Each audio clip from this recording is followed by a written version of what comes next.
Hello, my name is Marcus. I'm the compiler of a collection of therapy quotes entitled 1001 Windmills of the Mind, a collection of advanced self-help quotes taken from what's often called the psychodynamic or the psychoanalytic spectrum, which long ago, as I understand, was referred to by some as philosophical medicine or narrative medicine, helping us to soothe the amygdala, restore the hippocampus, hence facilitating the process of recognizing time, learning from our lessons, having memory. For that, we need a healthy seahorse. The hippocampus is shaped like a little seahorse in the brain, which comes online a little bit later on, around age 3. So how does the baby remember what happens to him before the seahorse comes online? Okay, well, that's what the amygdala is all about. The famous amygdala, this almond-shaped part of the brain, that's sort of the executive part of the limbic system. Spine, tip of the spine, amygdala. Now this amygdala is fully there at birth, so all the memory is in the amygdala. When mothers say, oh, don't worry, baby, they don't remember these things. Oh, they do remember. The amygdala remembers. The body remembers. The amygdala is part of the body. The body keeps the score. There's wiring there. The amygdala is all about survival. Am I safe? Am I not safe with the mother? The mother's the world for the baby. Is the mother safe? Is she not safe? So if there's pain or harm that takes place upon the baby, the amygdala records it. The amygdala records it. So now if there's too much trauma with the baby, called weaning trauma, ambient trauma, strain trauma, relational trauma, interpersonal trauma, attachment trauma, developmental trauma, okay, where the baby's needs don't get met. Mother's not around for whatever reason, or she's creating a traumatic conditional attachment to the child. So there's a whole topic about why so many mothers are misattuned and malattuned to the baby's needs, and then gaslight the baby and put the baby in double binds and create all kinds of problems for the baby. The baby's amygdala records it.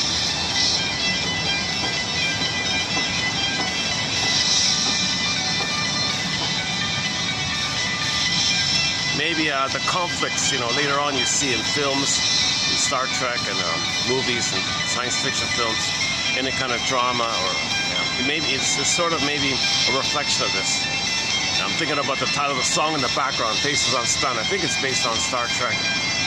So if the baby remembers an experience where from the baby's perception the mother was dangerous, unknown, strange, alien, sea monster, boar queen, cyclops, guy with the horns, take your pick. The baby is in rage. The baby's rage and fury at the mother sizzles up a picture of some scary entity and then projects that picture onto the mother, thinks the mother's that picture. The baby's way off, isn't he? The mother's not a monster. But have empathy for the baby. How does he deal with the situation? He thinks he's going to be a goner when the mother doesn't meet the baby's needs. He's enraged like this. But the baby's mentation is pictorial and imaginal, so there's pictures in there. So the picture of the monster is just code for his anger at his mother. So it's within. Anger's within, the picture's within. Monsters of the id. Id monsters, it's within. All these kind of frightening images, it's within because they're just a symbol of the baby's rage. So, thing keeps repeating on me. I say just... Oh, never mind. Okay. Okay. Yeah, that band called FM, they only had really just 2 hits, I think. That one there, that's their main one. And I think they did a cover of another song that was a little bit popular. Just sort of a little known, unknown band. I think they opened up for some acts in the 80s or something like that. Called FM, yeah. Okay, anyways,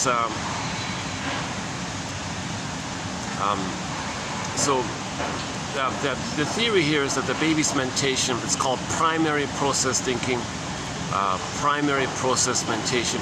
And this kind of mentation, or this kind of mind, unconscious mind, it's the dream world mind, myths and fairy tale world mind, Alice in Wonderland mind, Never Never Land. Things are magical. Things are like topsy-turvy, hall of mirrors, house of mirrors. Things can flip-flop and shape-shift. That can be that. That can symbolize that. That can twist and flip-flop into that. Up is down, left is right. There's no kind of normal logic in there. Just things are topsy-turvy like there's no time, no sense of even place or linear thing. everything's true because there's no time. So what it is just that moment. Next moment, that it is what that is. So you can't. There's no contradiction like that. So it's a kind of different mentation in the unconscious. So the baby's mentation has this mentation to allow him a lot of flip-floppery, allow him to wire in ways to make him unaware of the pain. He can do all the tricks in the mind, duplicity and flim-flammery.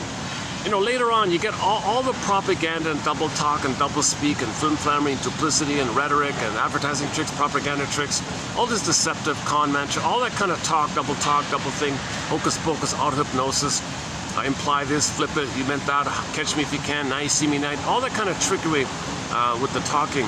That's comes from this kind of mentation. Goldstein calls it the BPD amalgam, because people with the BPD personality pattern are always lying and deceiving and twisting around. You know, they'll pretend that they said what you said, and they'll pretend that you said what they said, because they want to take in the good of yours and want you to take the bad of them, because they had a problem with the nursing where something failed. They're supposed to receive goodness from the mother and send out the waste. The mother's supposed to metabolize it. Things are messed up, so they're still kind of that mode. And when there's trauma, you're frozen at that time. It's like a timeless frozen, like a silent screen, but it's alive, but it's silent. It's like a stunned kind of thing, but it's there, but it can't move. It's frozen. So all time is that time, unresolved, unfinished, and the mind is doing all these tricks to try to. He's still at that kind of spinning point. He's kind of like in a frozen, spinning kind of place. So all time is that time. The present is still the past. The present just used to see the past into. The present is called the presenting past, or the present is called the presented past, or you transfer the past to the present due to the compulsion to repeat. Because when there's trauma, we repeat, hoping to get a better past, hoping to get mother's love, because there's no time in that rate. The amygdala does not have no time. Baby needs mother's love.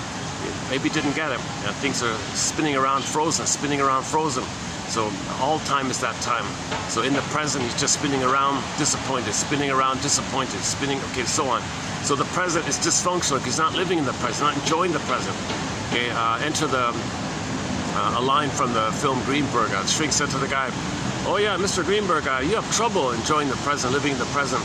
So you linger in the past, you dwell in the past, you live in the past because you feel like you never really lived it." His needs weren't met. He couldn't process it, couldn't assimilate it. Amygdala's flared up. Hippocampus, the seahorse, is damaged, so there's no story, there's no memory, there's no kind of sense of time and context, and this led to that, and now it's not the past, so the seahorse is damaged. So that means all time is that amygdala time. You know,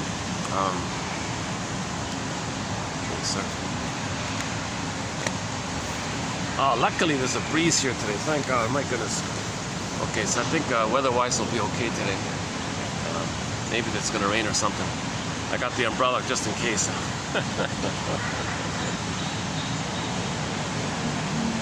Okay, let's slow it down here a bit.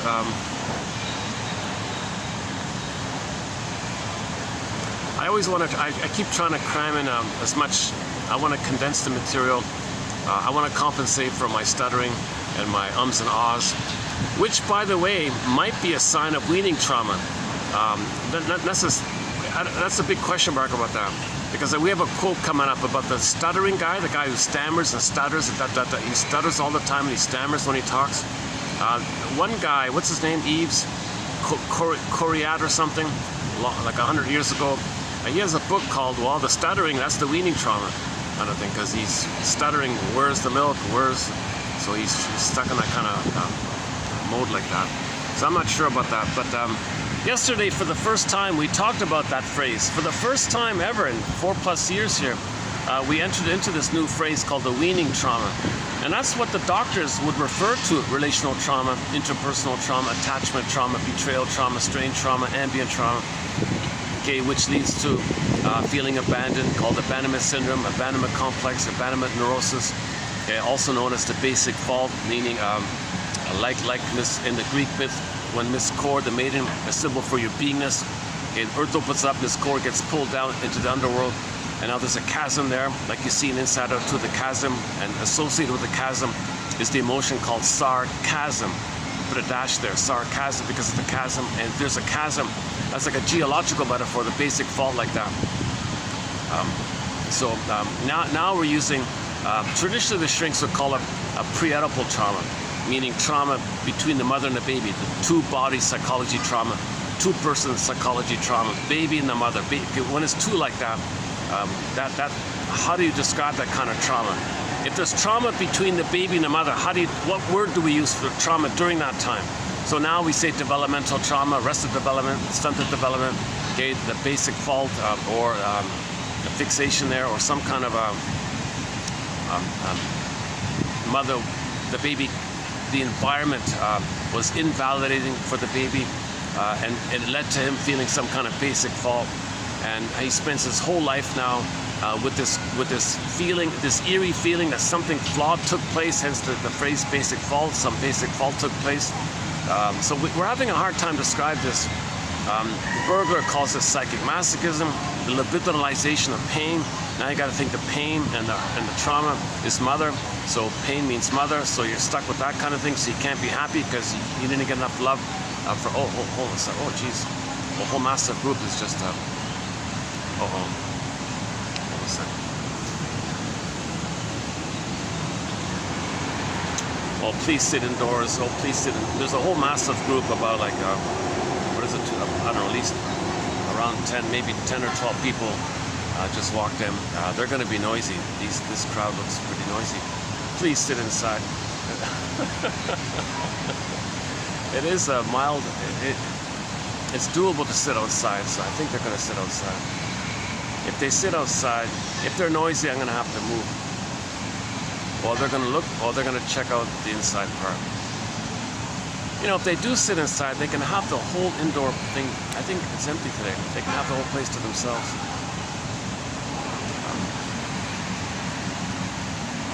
Oh yeah, I do feel some drizzle. It is going to rain. Yeah. Okay. Let's see how. Let's see if this umbrella works or not.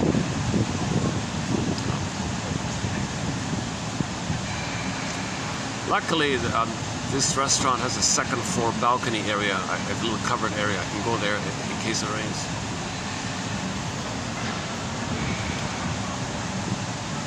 You never can tell with this venue. Really nice venue, a very popular venue. A lot of events and functions take place here. It's a landmark place. A lot of people come here. So it's hit and miss in terms of when it's busy, when it's calm. During the week, mid-afternoon like now, there's a good chance it might be quietish like this.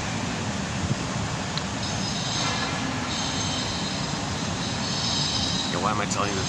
Yesterday was done in the park. Yeah, that was, I had to move around a fair bit in the park. Oh, in the park we saw some little cute little animals. They put out like a temporary zoo for the kids. We saw some, I saw these baby monkeys, these tiny little monkeys. My goodness, couldn't believe it. We saw a raccoon trying to escape his little thing there. Some kind of anteater or something like that. The skunk was sleeping. There was a skunk even. I didn't smell it, but it was sleeping. A bunch of show dogs and a few kittens and things. What else? Oh, lots of rabbits for the kids. Oh boy, another group's coming in. Oh boy. How is it so popular all of a sudden? Oh no, there's a group of ladies. Oh no, the cackling, screaming ladies. Oh no, please sit inside. Oh no. Okay. I got a bad feeling. These are screaming, screeching. They look like they're going to be screamers. They look like screamers. Last time I was here, I had some screaming, screeching woman who had a psychotic squealing. Her screaming was really abnormal, a little over the top. The whole neighborhood. I feel chills just remembering it now. When I see these ladies here, I feel my amygdala is freaking me out here. Just thinking about it.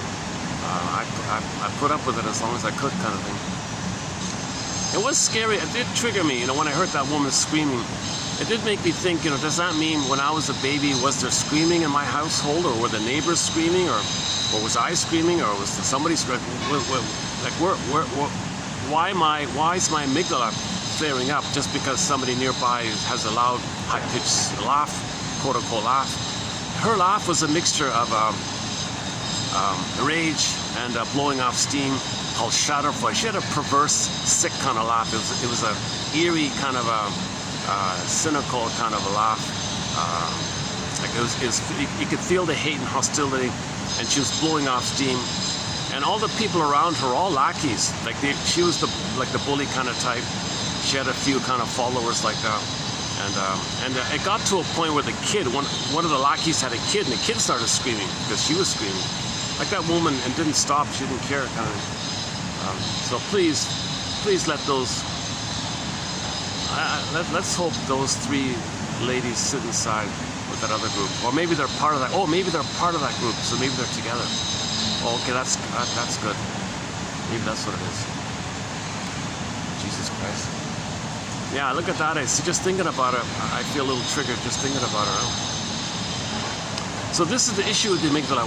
When you're triggered, you got to say to yourself, this is from the past, this is from my amygdala, this is not now, my fear is based on something in the past, just something to remind you of the past. The thing in the present is minor, it's trivial, but if you feel like really scared or something, well, that fear is from the past. Actually, one of the quotes, hang on. I think it's in today's batch, is it?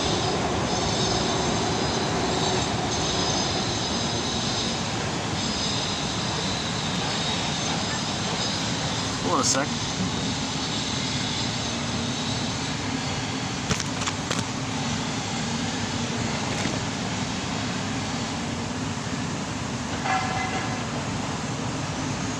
Okay, yeah, here we go. So the moment a client notices an impending or familiar traumatic reaction, such as impending panic set up by the amygdala. Okay, so the moment the person feels that their amygdala is bouncing, or the amygdala is triggered, the fear threshold is triggered, the moment the amygdala is activated, okay, he or she is to interpose as quickly as possible with the sentence, quote, "This comes from an old memory, not now." Yeah, I found that a little helpful, right? So if you're triggered, just try that out as a self-help exercise. So here we go. Here's a tour. We have a thread on self-help exercises. So let's add this one here. Let's give it a try. So if you're triggered, some little thing, you're upset, okay, your amygdala flares up, enlarged amygdala, EAS, enlarged amygdala. Once again, when there's trauma, the amygdala gets enlarged, it gets overstimulated, it's easily triggered. The threshold is too minimal. Some little thing can set off the past.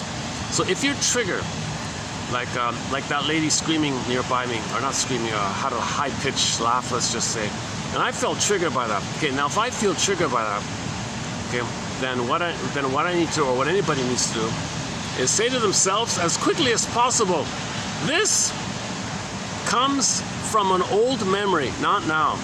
Okay, so when I now think about the possibility of those 3 ladies screaming, or high-pitched laughing, sorry, and I feel a little triggered by that. Okay, now what I'm feeling now by the trigger, those feelings now come from an old memory, not from the thought that they might start laughing, or whatever, right? Like that. So what I'm feeling, it's from the past.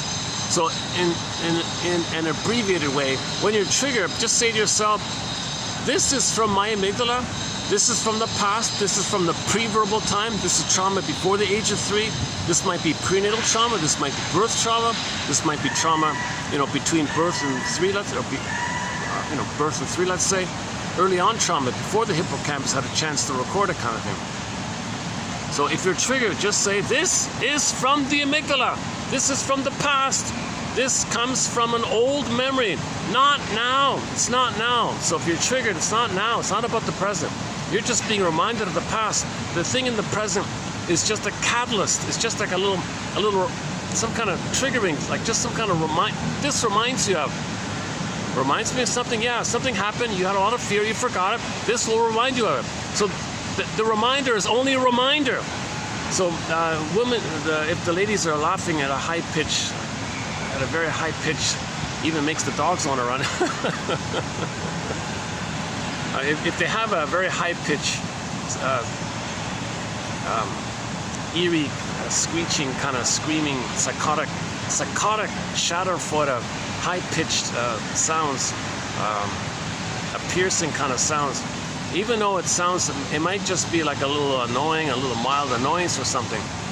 But if I feel like really like blushing, like I was blushed, like I feel a little blushing, like this very topic now. Just, you know, it's funny. Ever since those three ladies walked in, I've been blushing this whole time. I've been feeling a little blush. Like that's the shame. Like if I'm a baby and there's fighting going on, I feel a lot of shame, a lot of rejection going on. The environment is invalidating. The environment is dangerous or something. The parents are shouting or babies are screaming nearby or something. I have no idea what it could be. Maybe now talking about it might lead to a dream. Maybe I'll get a clue tomorrow morning kind of thing. So hopefully I'll get a clue. Sometimes when you talk about something and you put a question mark on it, you go to sleep, you might get a dream. Oh, it's coming up a little bit in the dream. So you want to catch your dream in the morning. It's important to try to catch your dreams in the morning. But the truth is, I do feel my cheeks a little blushing. I do feel a little shame in my cheeks, a little called embarrassment. So old fear, okay, old shame and fear, okay, when it's triggered, comes to you in the form of physiology. So I'm having a physiological reaction by being reminded of my old immense fear and shame. So that comes to me in the present called embarrassment. Okay, that's why in the Disney film Inside Out you had embarrassment. Remember the character embarrassment was on the console? Well, deep in the unconscious, you got shame. Remember, disgust were also doubled for shame. So shame and disgust was in the unconscious, and the line to the surface was embarrassment. So there's a line between embarrassment and shame, like that. So in the Inside Out film, in part 2, they did it by pairs. Okay, so you got on the surface was the expression of the buried one. So anger was buried, so you had a little envy character, hatred of the good. Okay, so fear was buried, so you had anxiety at the console. Okay, sadness was buried, so you had nostalgia at the console. Okay, if you can't feel sad, you look back at the good old days, nostalgia. Joy was buried. Then you had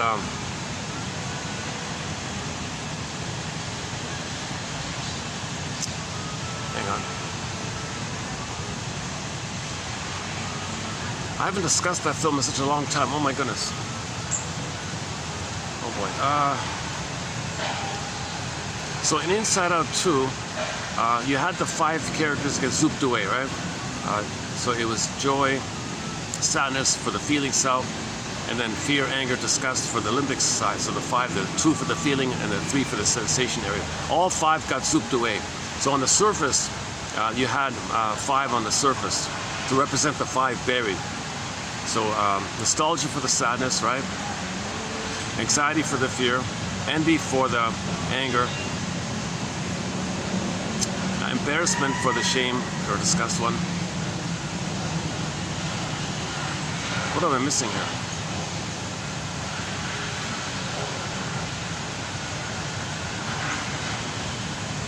Hang on.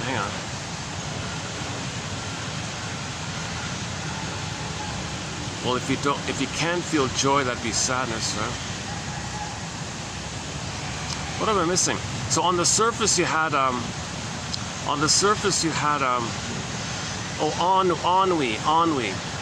So on the surface you had ennui, envy, okay, anxiety and embarrassment. Okay, so that's what I'm missing, ennui.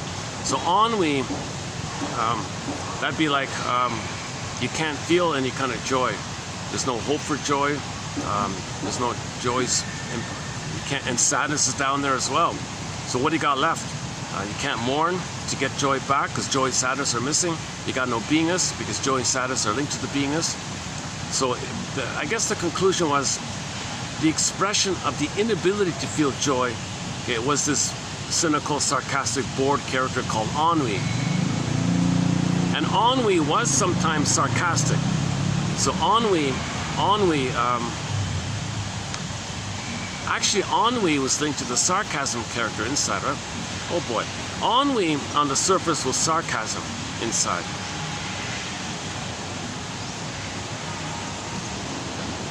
They said they were going to put Schadenfreude. Had they put Schadenfreude at the surface, that'd be like a pathological joy, like a sick joy, a perverse joy. And then the authentic joy is missing. So all you'd have is this sick kind of joy called Schadenfreude. They were going to put Schadenfreude due to space limitations. They didn't do it or something. But that would have been the natural. I think that would have been the. I'm missing something here. Let's pick up on it. So, anyways, in the first film, they showed you the two kind of groupings of feelings, the two kind of sets of feelings. You got the feelings and the sensations. So from the feeling stuff, they got joy and sadness. So when joy and sadness is for your beingness, but with trauma, they got zooped away. Okay, like Miss Court gets pulled down. Okay, Snow White's in the coffin, Rapunzel in the tower, Echo turns to a statue, and the Maiden King morphs into a bird and flies away, or the soul turns into an animal, runs away. Okay, and so Solvik turns to a statue. It could be frozen, petrified. The rabbit, instead of a rabbit, you got a velveteen rabbit. Now you don't feel real and alive, like the Velveteen Rabbit story.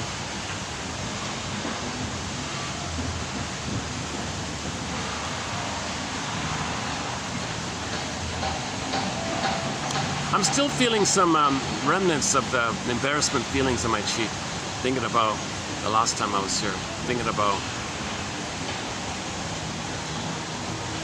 I'm making the inference that I was crying as a baby somehow, and when I was crying as a baby, I felt shame. So if I hear loud pitched screams, maybe it reminds me of when I was crying and how I felt. That kind of fits a little bit.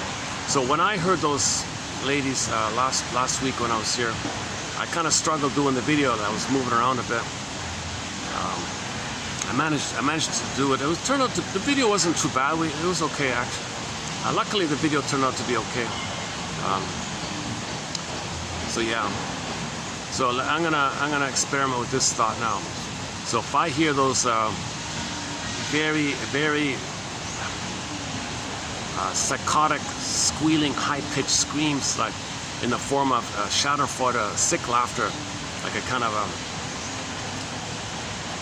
it's not just cackling. It's not just. It wasn't just like a normal laughing, maybe a little loud or something. It wasn't like loud laughter. It wasn't like woman's voice laughter. It was different. It came from a more archaic, more primitive, more survival kind of place. It came from a deeper place, like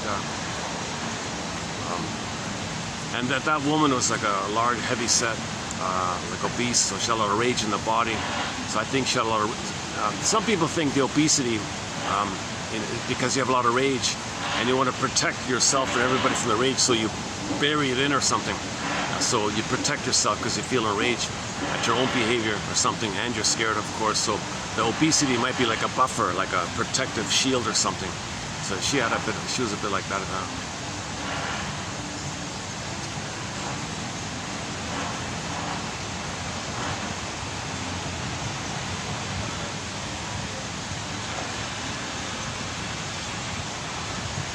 So another way of saying all this is, if you're triggered, that means two things. One shrink said: unprocessed trauma. Number two, unmourned losses. If you're triggered, anytime you're triggered, and we all get triggered, nobody had a perfect childhood. Nobody had enough love to achieve a perfect psychological psychological birth. No one. Melanie Klein says no one really truly achieves a perfect psychological birth, like a full embodiment. Everyone's got some kind of complications in that area. It's just a ballpark idea about the psychological birth.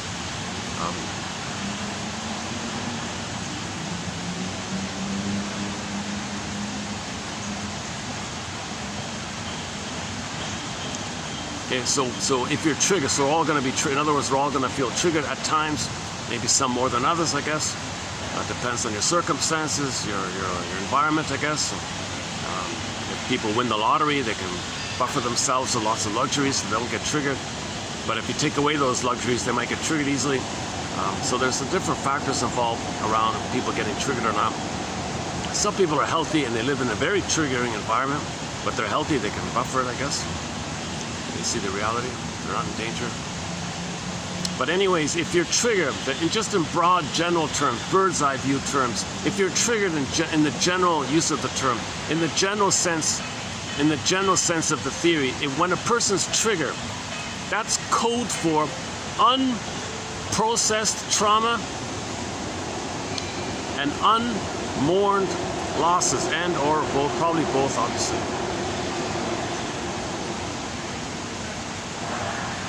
It's just that you're triggered. Something reminded you of it, and it's just coming up. So anytime it comes up, there's an opportunity to investigate a little bit, which what I was trying to do here, thinking about if I hear loud ladies screaming like that, maybe it sounds like a baby. Maybe when a baby's screaming, it has a very high-pitched sound. Yeah, she had a very squealing kind of high-pitched sound. Maybe it sounds like the scream and the terror and the fear that the baby feels. So her sounds maybe approximated my fearful screams when I was a baby. Maybe that breaks up how I felt back then. But it buried it, something reminds, it comes up. So it's always trying to come up to be into the air of consciousness, so it could be assimilated, recognized, processed, understood, recognize what happened, now know what you couldn't have known back then, try to feel what you couldn't have felt back then, try to process, move things along. Instead of being frozen, you want to unfreeze it, and then you capture the past is given a snapshot, a time and a place, and the hippocampus gives you story, and you can live in the present. So you need some kind of story. You got to make some kind of inference. You got to find some kind of story. With the carrying witness, that fixes the seahorse. When you fix the seahorse, you're in better shape. Hold on a second.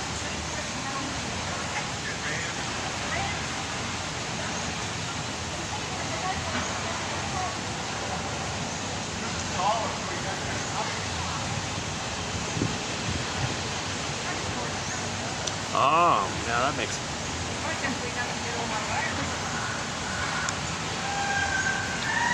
Yeah, just before that group came in, there was a party of 3 that went in, and now suddenly they're leaving all of a sudden. That would make sense.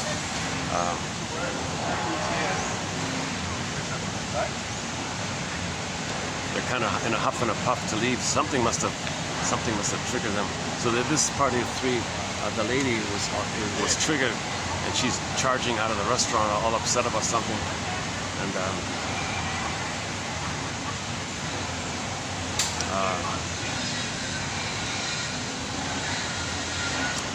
so it's an older woman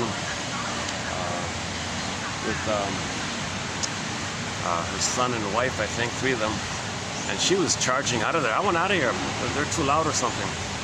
So maybe she heard those ladies screaming, and I gotta get out of here. And a couple followed them or something.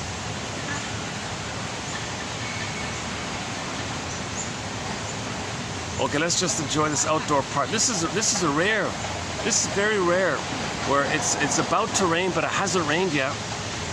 So it's in this coolish zone here. Let's enjoy this cool zone here while we have it. My goodness, I'm usually drenched in sweat.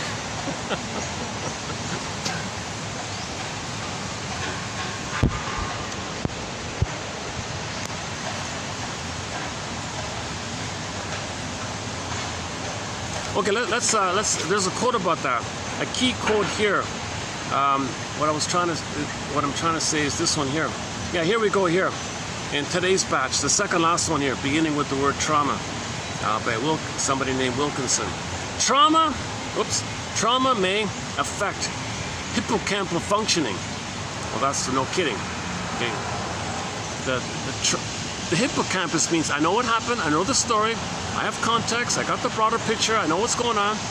But if there's too much, and the amygdala flares up, the seahorse can't do all that. That's the issue. With too much trauma, the amygdala is too enlarged. Remember, the amygdala has no time.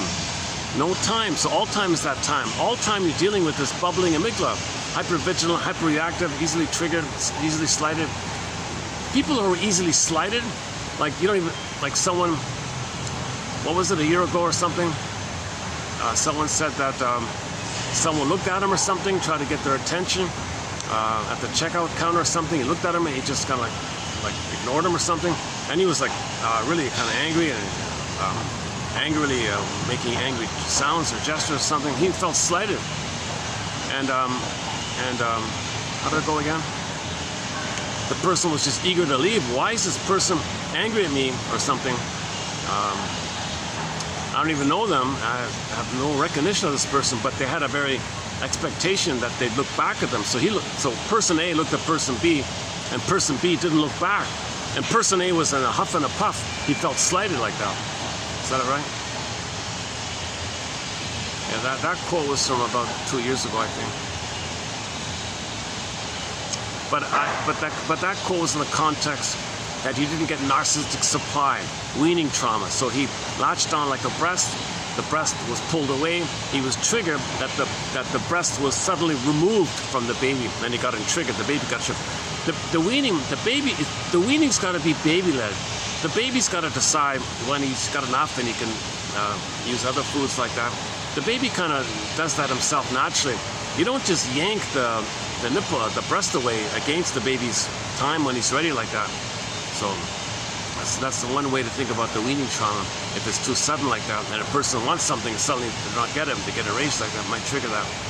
But the main idea was he always had to be the center stage, always about him. Everyone pays attention to him. Everyone looks at him. He's important. So if someone slighted him, he felt unimportant.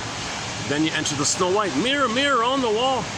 And someone said, well, someone doesn't think it's all about you, that you're the fairest, you're the greatest, you're the best. Someone that, what? And they're enraged like that. So he had like a wicked queen reaction like that. Oh, I can feel some drizzle here. Oh, it's gonna rain here. This old phone has no waterproof on it, so I gotta be careful with this phone. Let's get the umbrella up. Let's see. It's easy.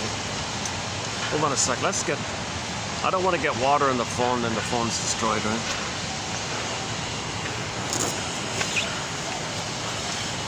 How does this work? Hold on a second.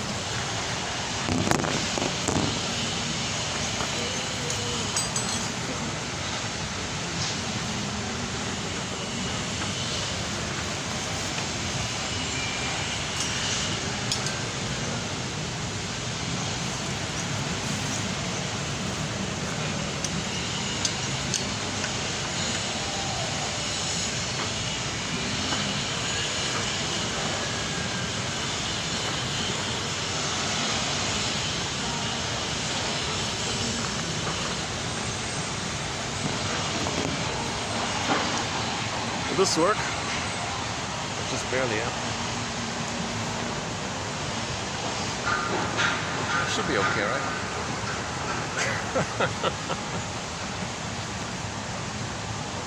Hold on a second.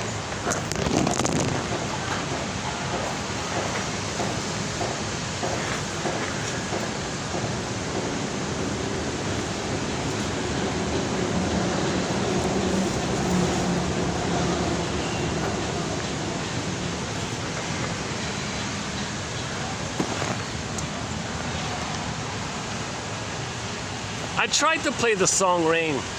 I had to trim it out. I played Jose Feliciano's song called Rain. I tried at the studio and the live. Had to get trimmed out. I played Anne Murray's cover of Rain. That got trimmed out as well. Oh, and that silly comedy called Canadian Bacon. They said they made a joke about that. That if Canada takes over the States, everybody in the States has to listen to Anne Murray 24/7. Oh no! And the people have winter 11 months. The comedy film called Canadian Bacon is sort of in the news a bit. I've been talking about it a bit. I forgot about that joke about Anne Murray. We have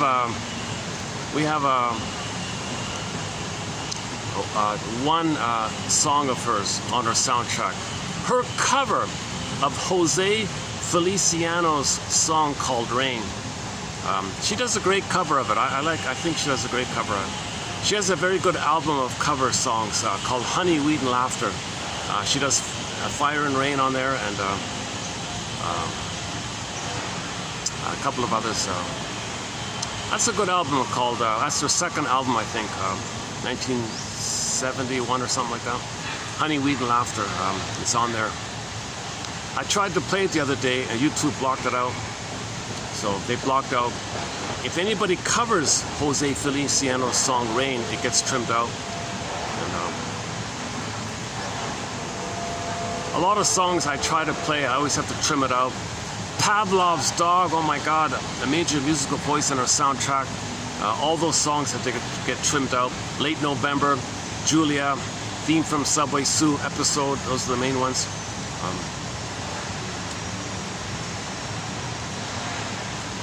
I want to play Barbara Lewis's English rendition, or her cover of Windmills of the Mind. That gets blocked, and many others.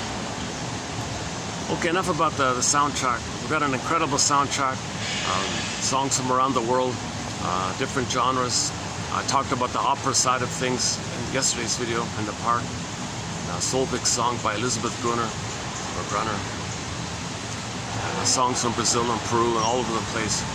A lot of songs by indigenous singers. the Mi'kmaq singers, they have a lot of songs. Kayla Lynn Johnson, Gentle Warrior. Of course, Willie Dunn, Ballad of Crowford, and Children of the World, and Son of the Sun, and a few others. Willie Mitchell's in there. Now, when I say Willie Mitchell, I mean the Willie Mitchell who sings Call to the Moose, Birch Bark Letter, I Promised You a Song, Killing Your Mind, Your Mind, Killing. When we talk about identification with the aggressor, we play that song, Killing the Mind, because he talks about how some indigenous people are against other indigenous people because they identified with the aggressor, because their mind was killed like that. He said, it's difficult wording, but we don't have too many songs about this topic, so I chose that one. He's got other songs. Big Policeman is in there. Birch Bark Letter we mentioned. His big hit is called Call of the Moose. Call of the Moose. Hey, hang on a sec. Am I online here? Hang on a sec. Let's see if I'm not sure if I'm online here. Are we online here? Hold a second. If I'm online, let's just quickly play. Let's just take it. It's just a short. It's a short song, about 2 minutes long, called "Call of the Moose" by Willie Mitchell.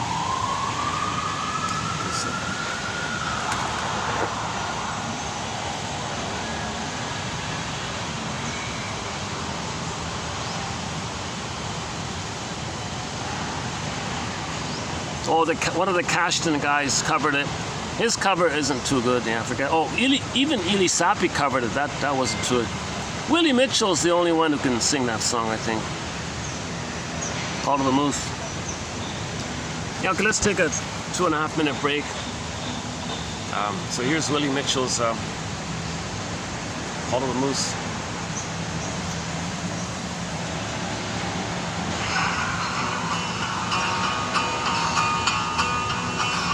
The song is Call of the Moose.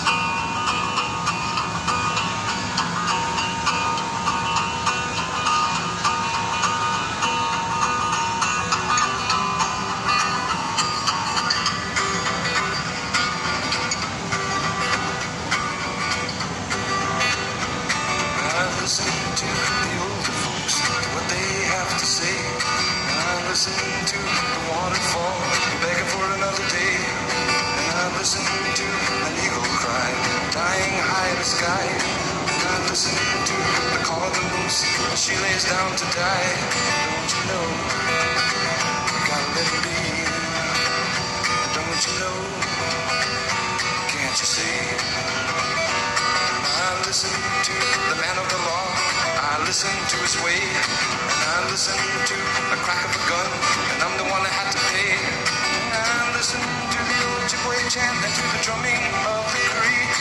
And I listen to the cry of the people dying of mercury.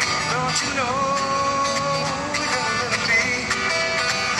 Don't you know, can't you see? Don't you know, we gotta let it be, let it be.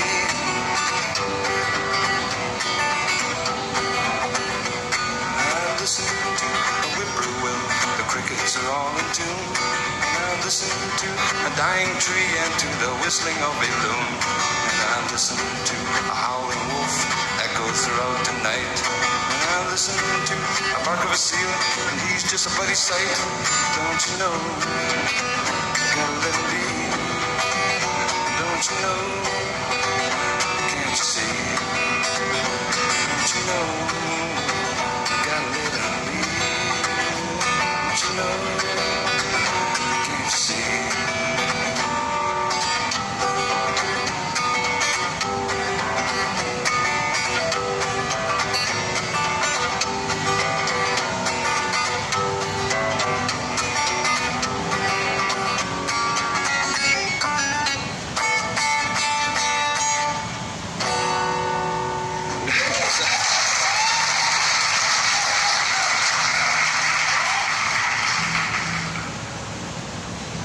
Actually, maybe I can find the live. It's a live. Native or fluent English hold on a speaking sec. Western expat. Hold on a sec. Let's see if we can find the live one. Boy, these commercials are annoying, eh? My goodness. Hold on a sec. Well, yeah, here it is, yeah. Here's the same song live. I mean, him performing it. Let's show up here. The call of the moose.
Oh, that's a different one. I don't know that version.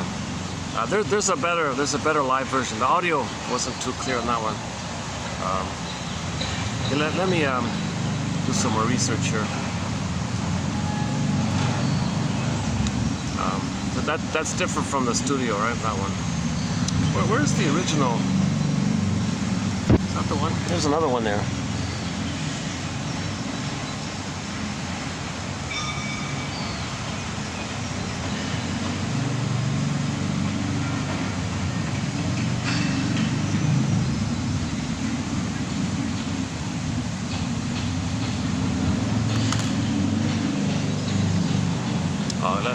Let me look for it.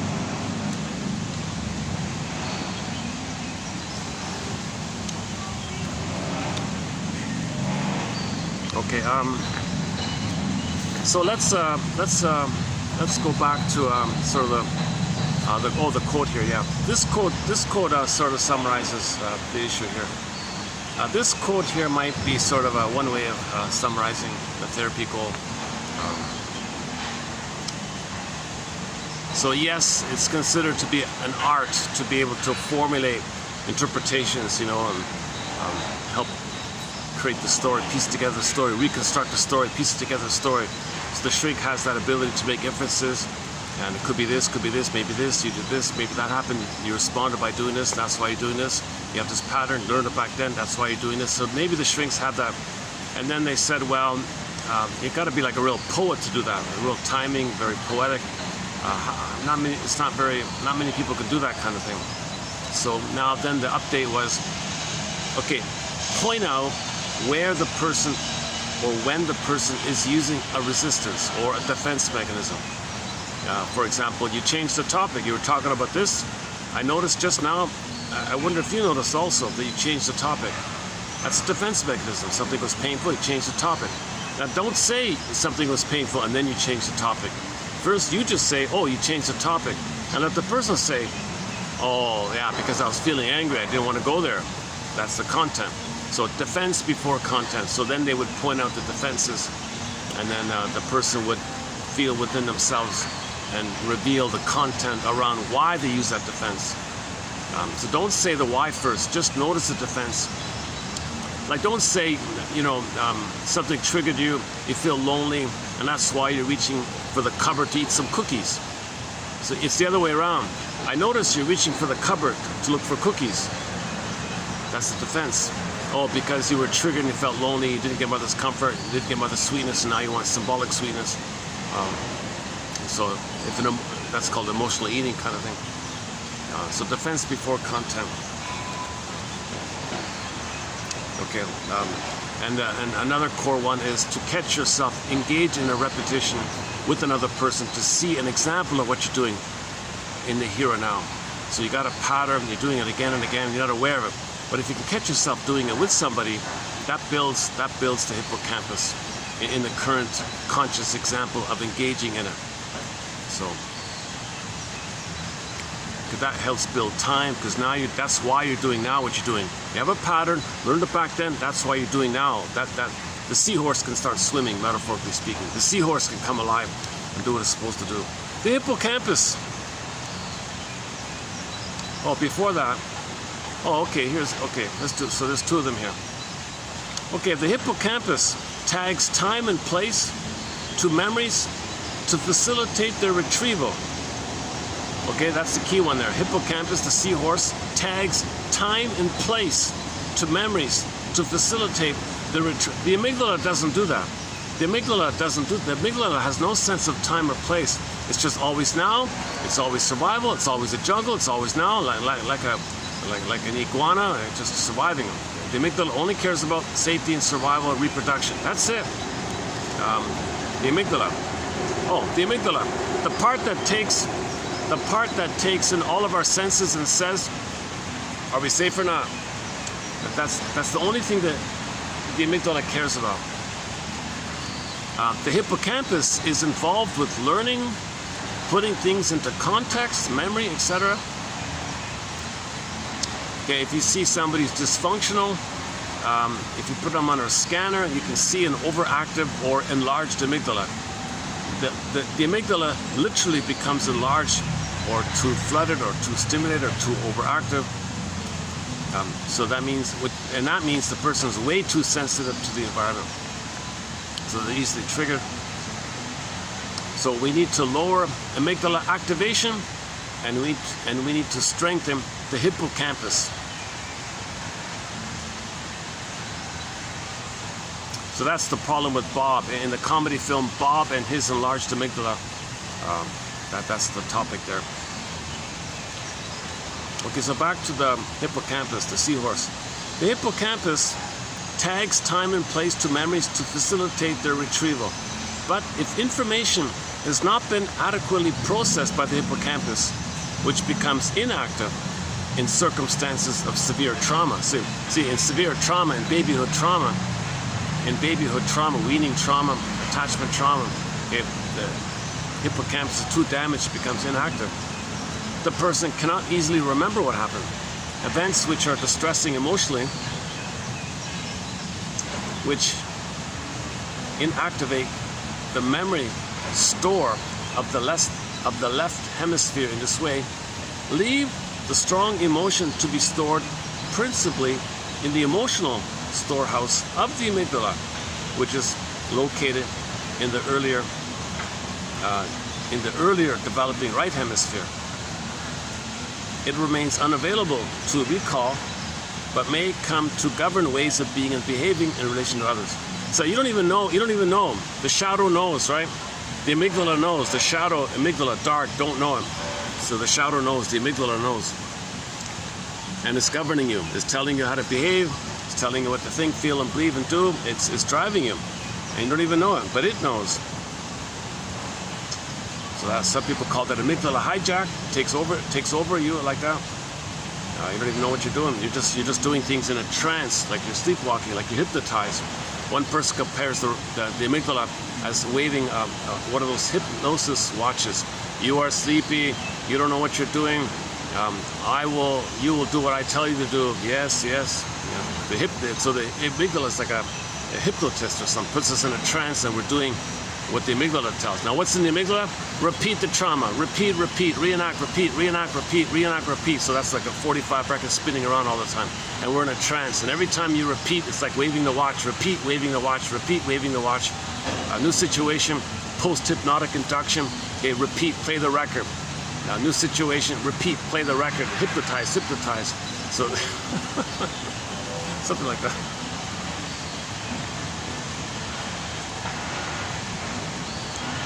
It remains unavailable to our awareness, but may come to govern ways of being and behaving in relation to others. Subsequently, if an environmental stimulus triggers reactivation of an emotional memory, aspects of it may then become available to the conscious mind. So if you're triggered, you got a chance to make the inference and make it come to your conscious mind. That's what it's all about. So the client becomes able to think and begins to process their heretofore disassociated, in a trance, hypnosis, disassociated experience. In one guy's terms, the emotion has never become a feeling. The emotion has never become a feeling.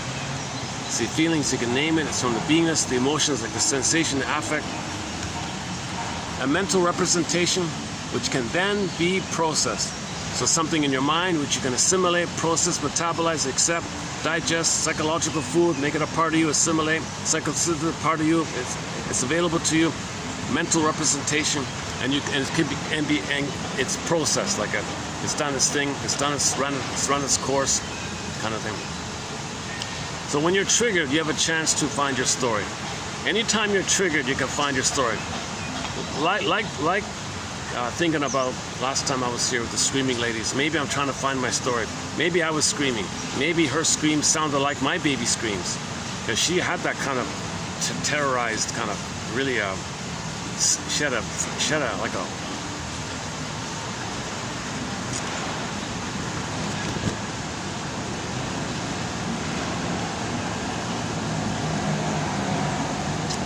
noticing somebody's dog. Not too many places. I'm now realizing more. There aren't too many places where people can take their dogs out for a walk in the big city. It's really like just condos everywhere. Yeah, and they can't take the dog inside here, right? So they could just walk on the parking lot and a little laneway here. That's about it, right? Jeez, poor dogs. Huh?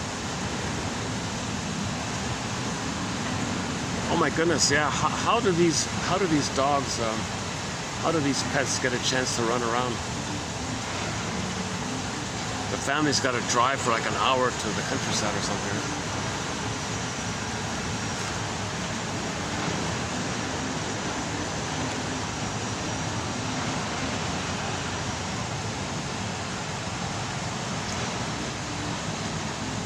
Yeah, so when there's too much cortisol in the amygdala, that damages the hippocampus.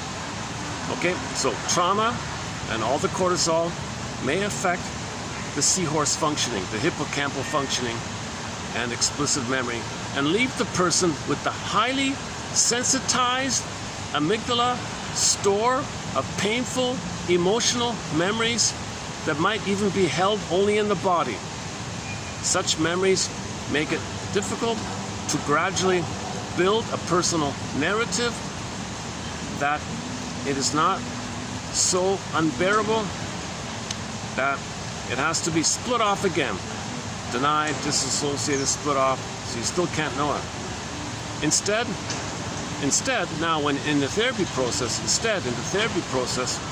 a new narrative, you find your story.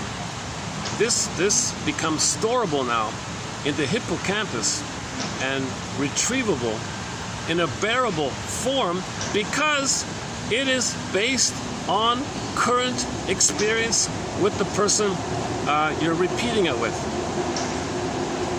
So now it's bearable because you're re-engaging the grief is healed when it's witnessed by a caring other.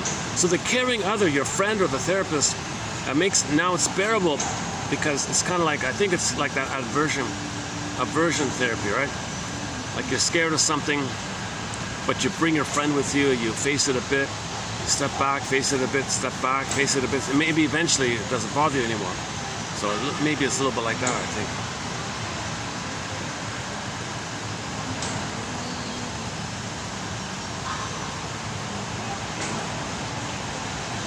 Oh, jeez. You know, some of these songs in the background are copyrighted. Like, that's the problem with sitting here. They got speakers back here. The phone picks up the copyrighted music in the speakers here, and you barely even hear it. Now you barely hear it, but the phone will pick it up. Can you believe it? So it'll say, "Oh, you got to trim that. That's copyrighted, so you got to trim out." So if you notice any skipped portions of the video, it's because there was some copyrighted music in the background, and some of it's really tiresome and annoying. My goodness, like that one there.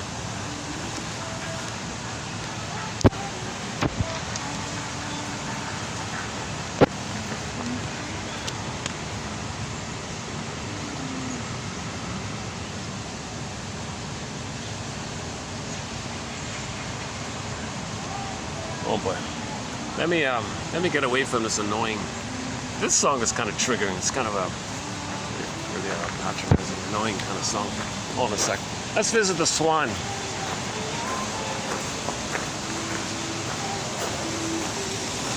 Just want to get away for the next 4 minutes.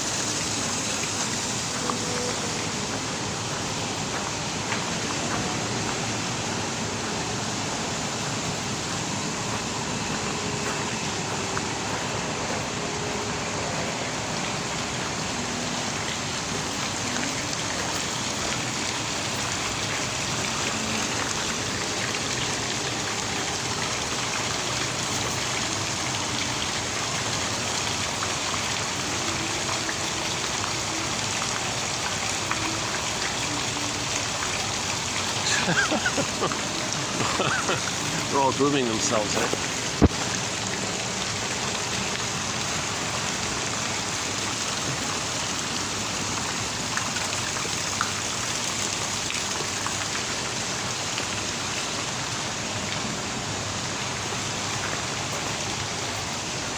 Hey guys.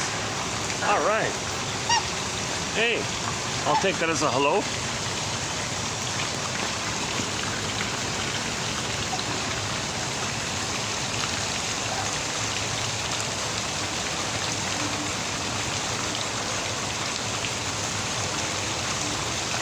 These guys are only maybe 6 months old. These two black swans are babies, these two.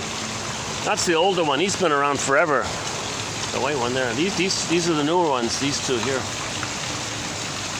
But they've become good friends.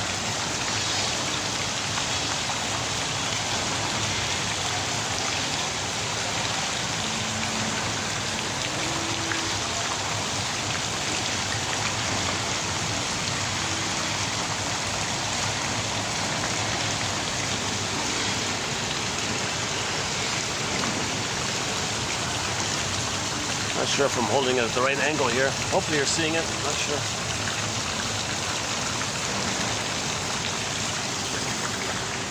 That song's still on? Oh God. Here's the...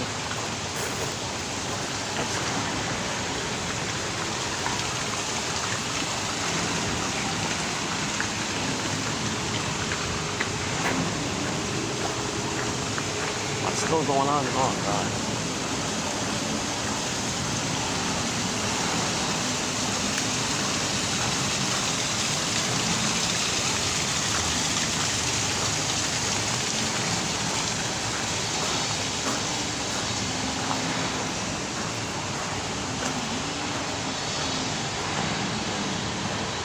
There must have been a wedding here. These are the leftover, there must have been a wedding here yesterday or something, eh? Look at that, some leftover flowers here, right there. Yeah, you can smell them, they're real flowers, yeah. Geez, why didn't they take them home? My goodness.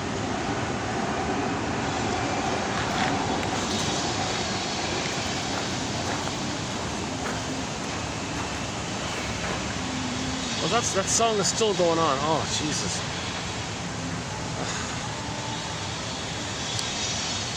Think about a song that's really annoying and it's playing all the time.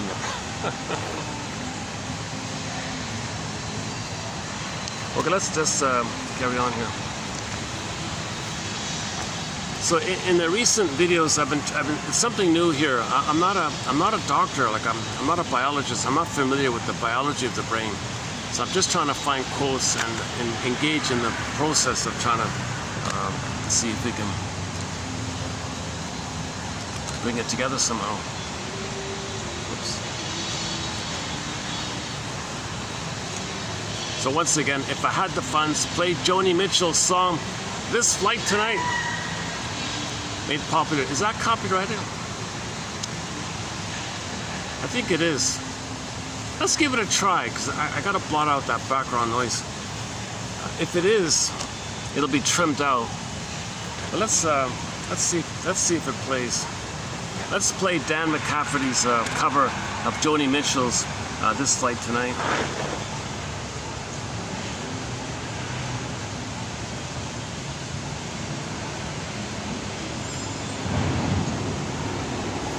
If I had the funds.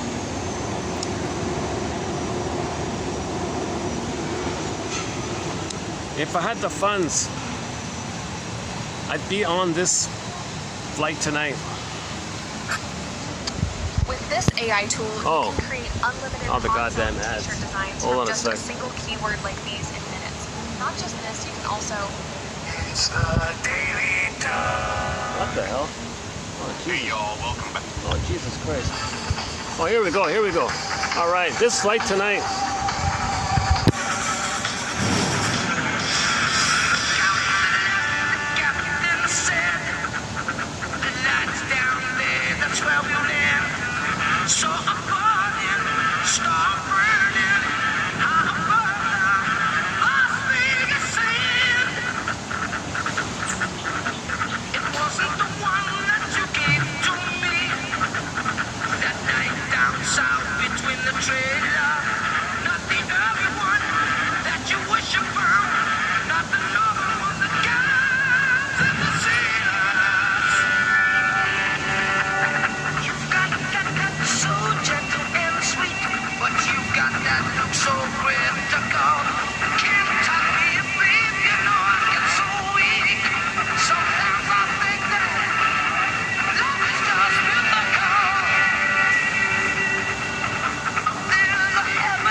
Let's try the, just in case, maybe the visual works.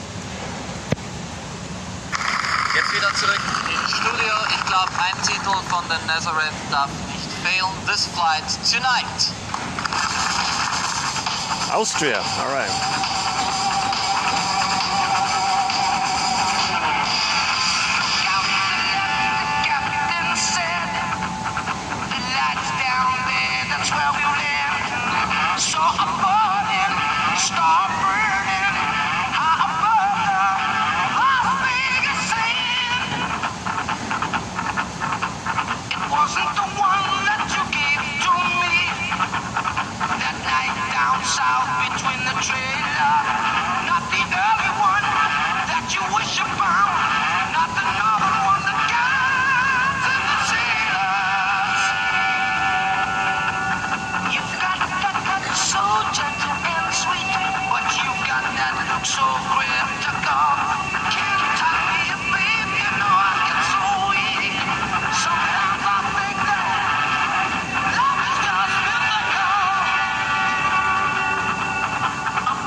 Might be one of those might be a lip sync.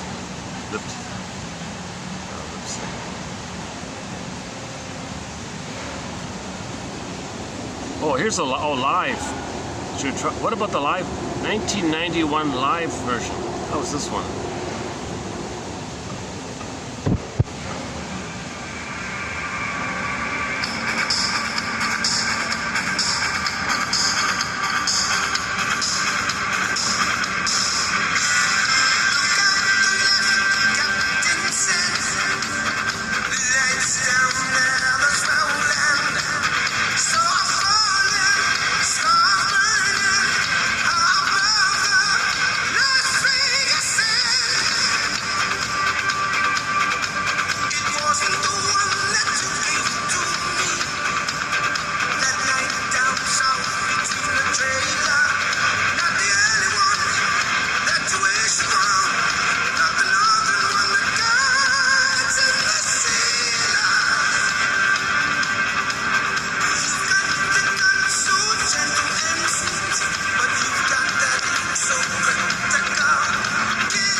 see if any of those versions get through.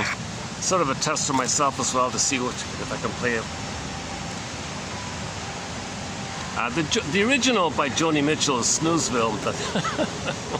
We never would have known this song if it weren't for, had it not been for Dan McCafferty, the singer. He passed away 5 years ago, something like that.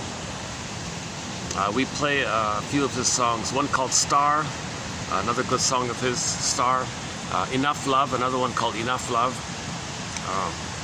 And Love Leads to Madness, another one we play of his. Of course, Love Hurts. He makes what he did for this flight tonight, he also did for Love Hurts. Love Leads to Madness. Those four, I think there's 5 songs of his on our soundtrack.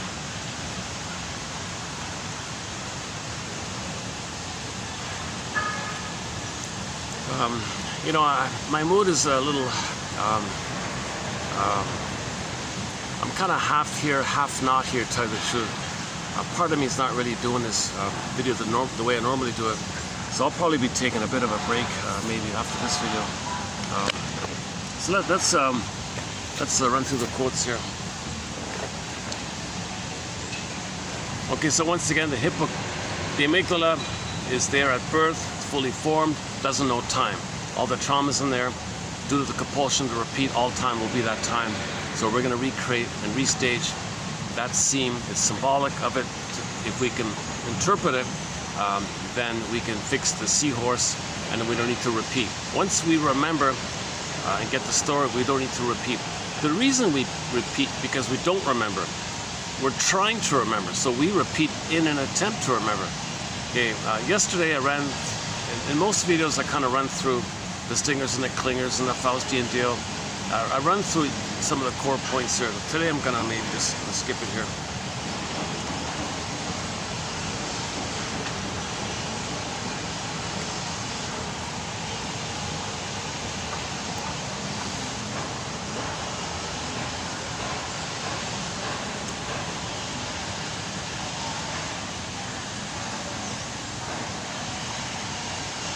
Okay, and a little bit more about hippocampus. One guy calls the hippocampus the smoke detector. So you don't want the smoke detector to beep all the time, right? You want it to beep normally. Like if there's smoke, it should beep. You don't want it to beep if there's no smoke. It just beeps all the time. Now, there could be smoke and beep, that kind of thing. So an overactive or an enlarged amygdala, basically the smoke detector is beeping all the time kind of thing. It barely takes a break, I guess. So he calls it the smoke detector. A visceral reaction which may be considered involuntary in the sense that it has not been thought through, like when you're startled and triggered.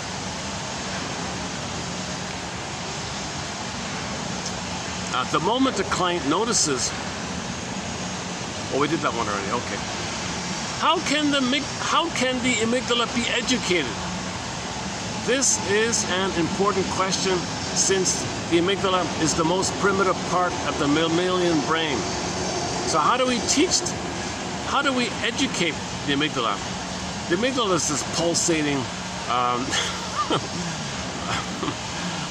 it just always thinks like an iguana, like a salamander. How do you educate a salamander? This amygdala is just pulsing all the time. Am I safe? Am I not safe? Reproduce, safe or not safe? It just thinks like a gecko. How do you teach a gecko? How do you teach a frog? That part of the brain is kind of like that. So how do we, and if that, how do you reason with the frog kind of thing? Like that amygdala is just too reactive or something. And so we don't want an overactive amygdala. We don't want a hyperactive, reactive, hysterical amygdala pulsing all the time. It's like the alarm is always on, and maybe it's half on, half on. It's always like on the verge of being on, or well, I don't know. It's not functioning properly. So how do we soothe the amygdala? How do we heal this amygdala? Well, in the comedy film, okay, they didn't show you the analytic process where you engage in the talking cure, find your story, confess your story, okay, and engage in the mourning process, where you got to find both and thinking, give up unreal symbolic pursuits, stop the repetition compulsion, get your real feelings, engage in the mourning process. correct this false belief that you're guilty and you're a sinner and you're bad and you're no good and it's all this nonsense. You're allowed to be happy. Face this false belief that you got to be dysfunctional to protect the mother, to save the mother, to cure the mother. Okay, you got to correct that. No, it's no baby's job to save the mother. They can't. Isn't it bittersweet that they're trying to? All their life they're trying to save the mother. Dysfunction means you're loyal to the mother, tied to the mother, trying to save her. So you got to correct this false belief. It's easier for the baby to just feel that he's no good than to believe his mother is hurting him. He just, oh, I guess I'm no good. It's just easier like that. And because he's passive with no ego, in the pain of it all, he can make the Faust deal and become the aggressor and shame himself the way his mother shamed him. That's called repression. Then he projects onto others, rejects others to repress within. That can lead to scapegoating and blaming and prejudice like that. Okay, so number one, the core task is you got to find the third side of the coin, called both and thinking, vertical thinking, three-dimensional thinking. You gotta somehow find the both and. Okay, every story has two sides. Have some empathy for the other person. Walk a mile in another person's shoes or moccasins. Okay, try to put yourself in another person's shoes like that, and see where they're coming from. Remember that we're all the same family. We're all wounded. We're all traumatized. Homo sapien traumacus, Homo neuroticus, Homo dysfunctionalicus, Homo enlarged amygdala-cus, Homo sapiens with an inflared amygdala. EAS, Earth family, human family. We're all from the same species. We all love or cry for love. Let's be reasonable like that. Understand projection. Yeah, projection. Prejudice means you're loyal to the mother. If you don't want to know that your mother hurt you and she was an unknown, scary thing, you project that onto others. Say they're that protects your mother. That means you're still trying to save your mother because you think it's your job to save the mother. So if you have prejudice, you think you're still trying to save your mother. Isn't it bittersweet? Isn't it sick and bittersweet? It's distorted, it's whacked, it's confused, because the baby can't know the truth. But at midlife, we can update this false belief. It's not any baby's job to save a traumatized woman. No baby who comes on the scene can heal the wicked queen of Snow White. You gotta think kind of in those terms a little bit. It is what it is. The mother was impaired, she was traumatized. She is stuck with her archaic narcissism, where she is always looking in the mirror, who's the greatest, who's the center, who's all about, who's the fairest, who's the best. That way, then she can't love the baby if she's stuck in that place. So she crushes the baby's soul to feel important, or brainwashes the baby to mirror her because she's important, she's center stage, all about her. She can't see past the end of her nose. Oh, hold on a second. Let's let these people pass here. Hold on a second. Let's do it this way here. How can the amygdala be educated? This is an important question, since the amygdala is the most primitive part of the mammalian brain.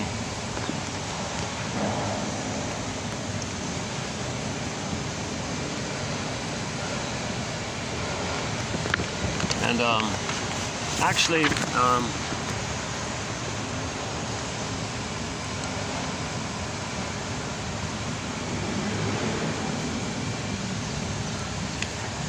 is that it? That's it, okay.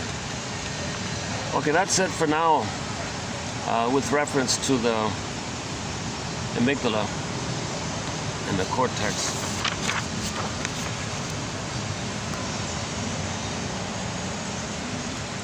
Okay,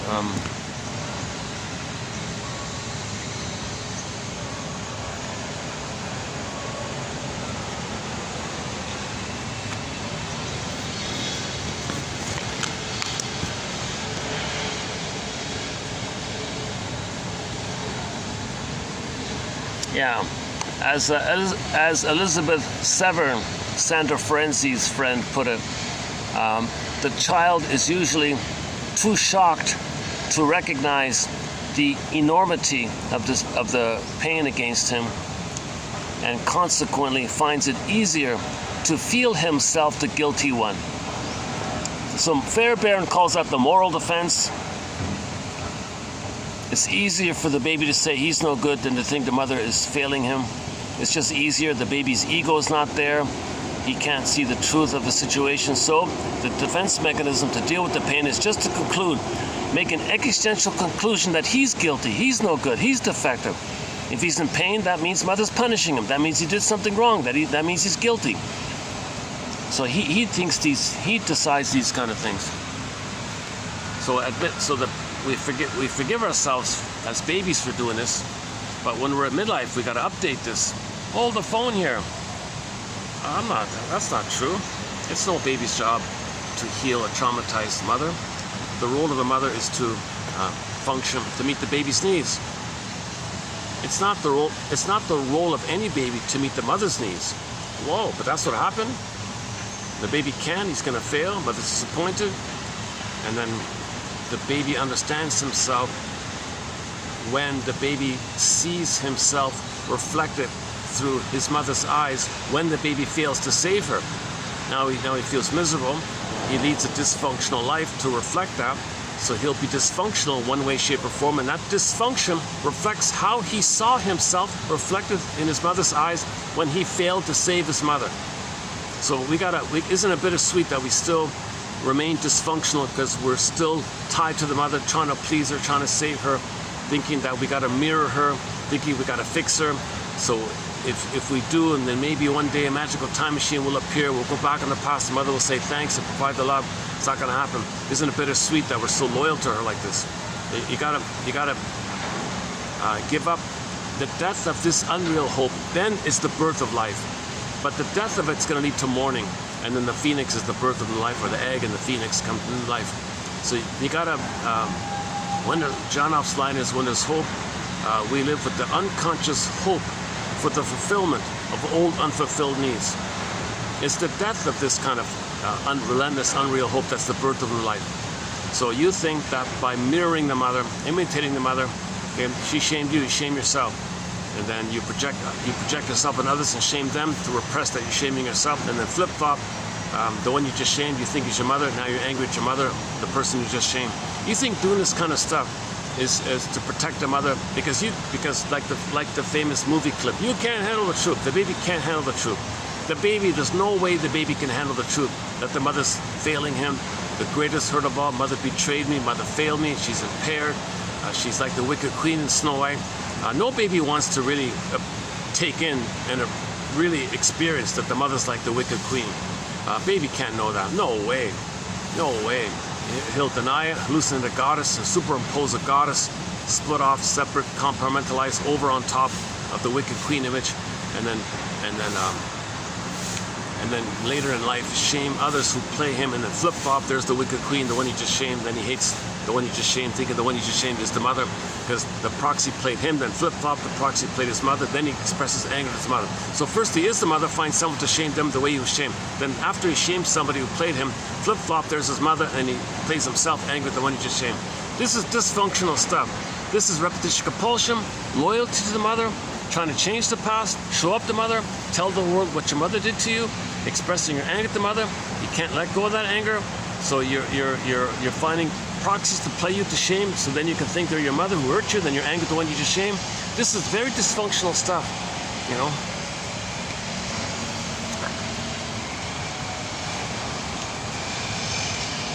So the baby can't know the truth. Again, the child is usually too shocked, too stunned to recognize. One guy calls it like an electrical zap or something, like a shock. The child is too surprised, too shocked to recognize the enormity of what happened to him, the enormity of the trauma. It flooded him, it was too much. He couldn't handle it, he couldn't know it. Soul fragmentation. Okay, the image of this is the Wizard of Oz. So the person can't know it. That's the scarecrow. It's known, but he can't think it because the scarecrow has no brain. It's called the unthought known. It's known, but he can't think. Guy has no brain. Okay, your feelings, your beingness, your love, and all that. The heart's missing, and the two being like that means the person's going to feel disembodied. It's the cowardly lion. Soul fragmentation. So Dorothy's part of us that's trying to line things up. Okay, mind, heart, body, get it lined up again.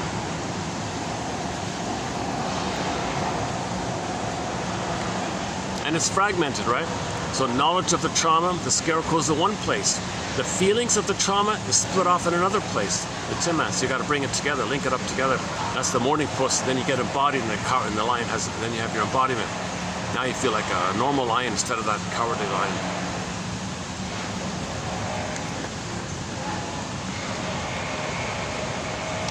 The baby finds it easier to think he's guilty and no good. Okay, that's called unconscious guilt, the labyrinth of the guilt complex. So and society bombards you. Oh yeah, you're a sinner, you're guilty, you're wrong, you're born bad, born defective. And you can see anxiety and Inside Out too. I'm never good enough, nothing I do is right, and all this stuff. Babies believe that because their ego's too weak to know otherwise. It's called the moral defense. The baby's like a little judge. He's going to feel important. All right, I'm going to make a decision here. I'm going to be like a little judge, with my gavel here. Mother must be seen as good. Kaplunk, mother's good. For his survival, mother must be seen as good, even if it's a lie. Now he's good, but he feels pain. Kaplunk, he's no good. So he's like a corrupt. He's a confused judge. I don't know, but it's called the moral defense. He's got to make some kind of decision to deal with the anxiety. So to survive, mother must be good, even if it's a lie. It's called the defense mechanism of the psychic splitting. And the moral defense means he'll say he's no good and defective. Why? Because A, he feels pain. Okay?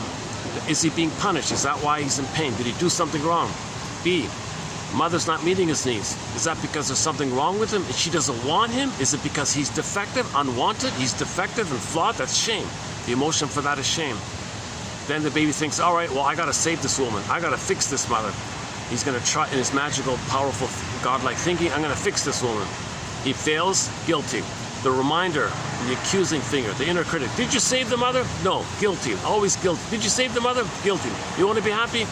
The reminder, the accusing, Michelangelo, the accusing finger. Okay. Did you save the mother? No, guilty. He's always guilty, never good enough. Nothing the baby can do. That's where that comes from when people say nothing I do is good enough. Nothing the baby can do can fix the mother, cure the mother.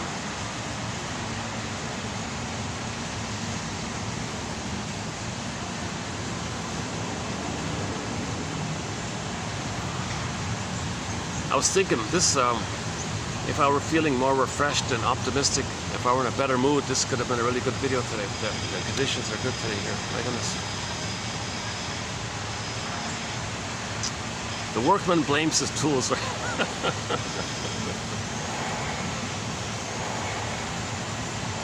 So I've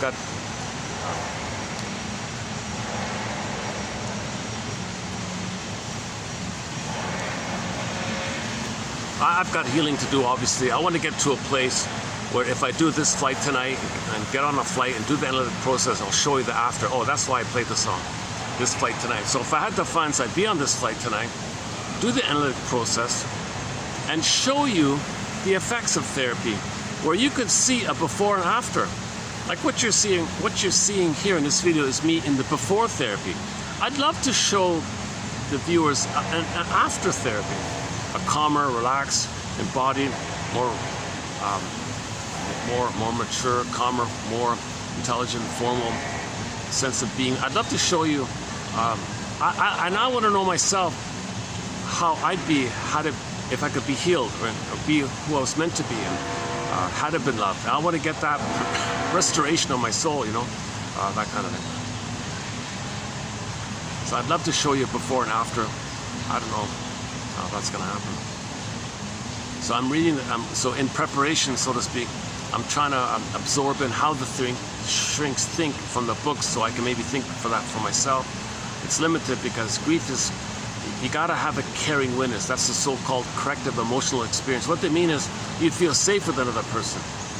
That's a level of safety you need to bring up the ability to mourn.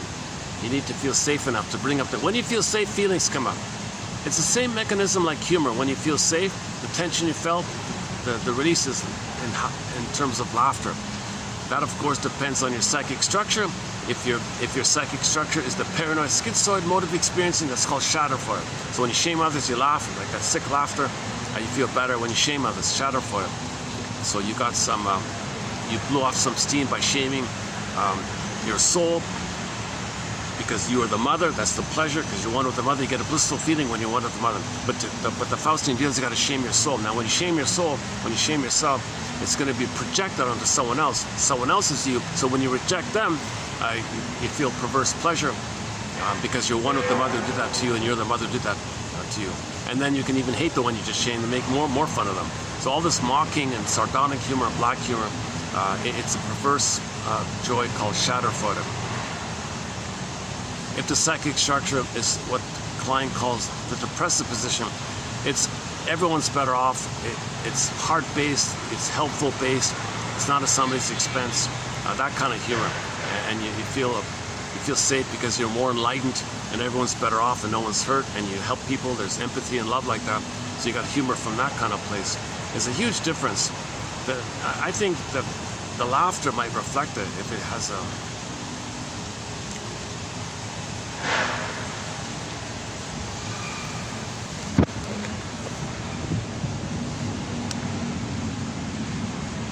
It's hard to get these birds in the camera.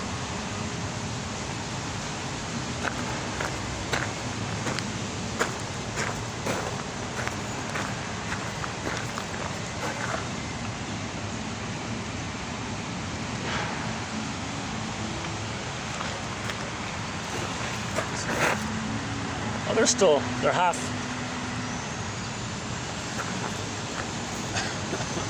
They're holding on.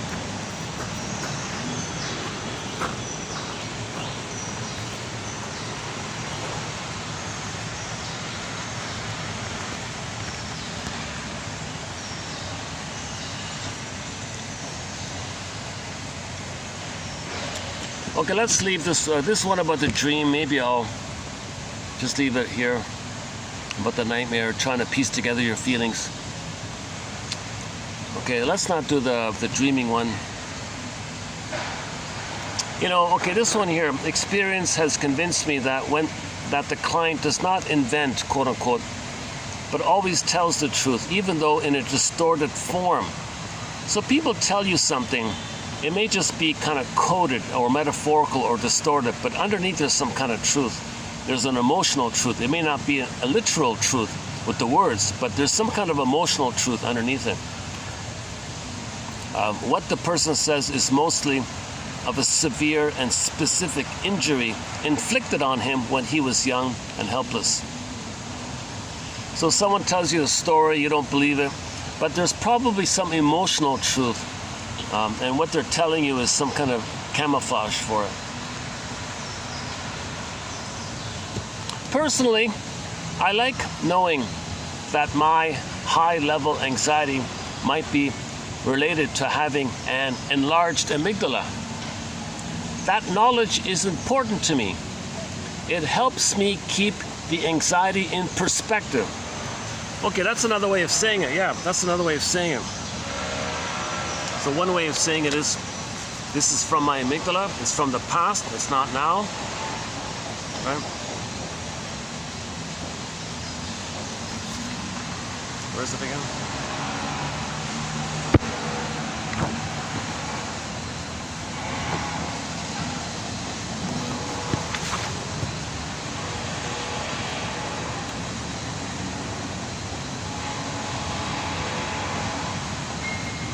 This comes from an old memory.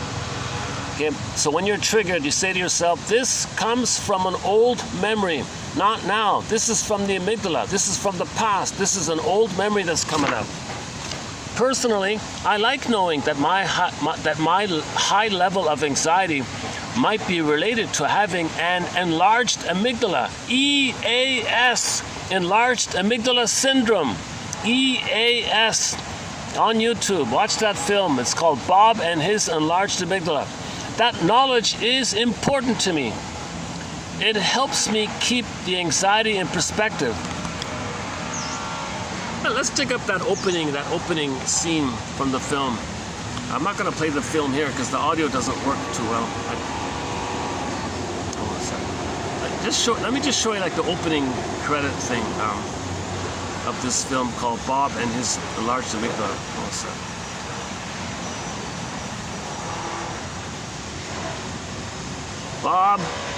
Bob's enlarged amygdala, is that it?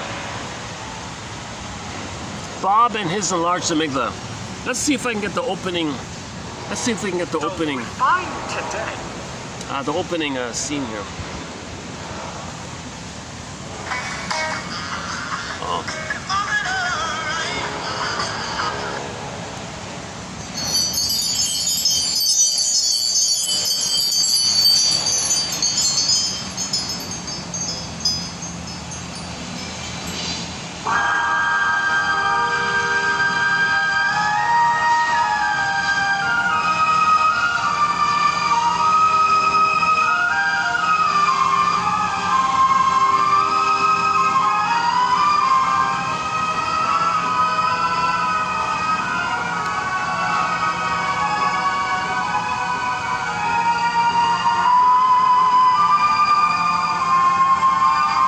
let's try again here. Hold a sec.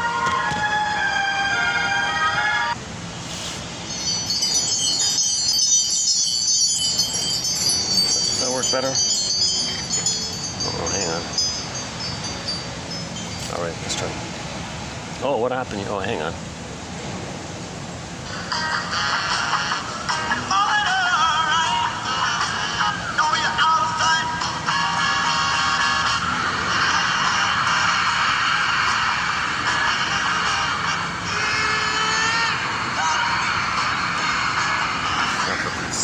Hang on a sec. Okay, here we go. Let's try again. Maybe the lighting's better this way. How do I get proper lighting here? A lot of reflection here. See if you can read it. Okay, maybe I'll read it out then. No one would have believed that after ancient Greece, the Roman Empire, and the Renaissance, and the modern achievements of the scientific method, that mankind was in danger of descending into another dark age. Our world was being challenged by, okay, I missed it there. Okay, EAS. So the new challenge. So despite all our scientific achievements, despite all our knowledge, now we're facing another challenge. Okay, EAS, enlarged amygdala syndrome. Now that's just a symptom. The EAS, keep it in mind here, it's a symptom. It's not the cause. You may think it's the cause. No, it's the symptom. It's a symptom or a byproduct of an underlying cause. What's the underlying cause? Well, we can call it weaning trauma. Weaning trauma. Okay, betrayal trauma. Okay, if the baby's removed from the mother, that did it. Amygdala is enlarged. If the mother's not holding the baby properly, that'll do it. If the mother's missing her sense of beingness, okay, that'll do it. So that kind of relationship dynamic, that's the cause, then the amygdala is enlarged. So the amygdala, the enlarged amygdala is a symptom of the relationship trauma with the mother. Now, why would a mother betray her baby? Well, she doesn't remember. She doesn't remember that she herself had been betrayed as a baby herself with her mother. And when you don't remember, you repeat. Okay, so she makes the Faustian deal. Her own baby plays her, and she does to her own baby what happened to her. In her attempt to know and feel and know what happened to her, she repeats it. So when you don't remember, you repeat and recreate. So she's actually just she's just reenacting the thing that happened to her. The baby plays her, she plays the shaming mother. Baby comes on a scene and rejects the baby the way she was rejected, but she does it compulsively, like this bubbling, like how do you educate an iguana? You know, like she just has this impulsive kind of thing to repeat and recreate in an attempt to remember, because the seahorse is damaged.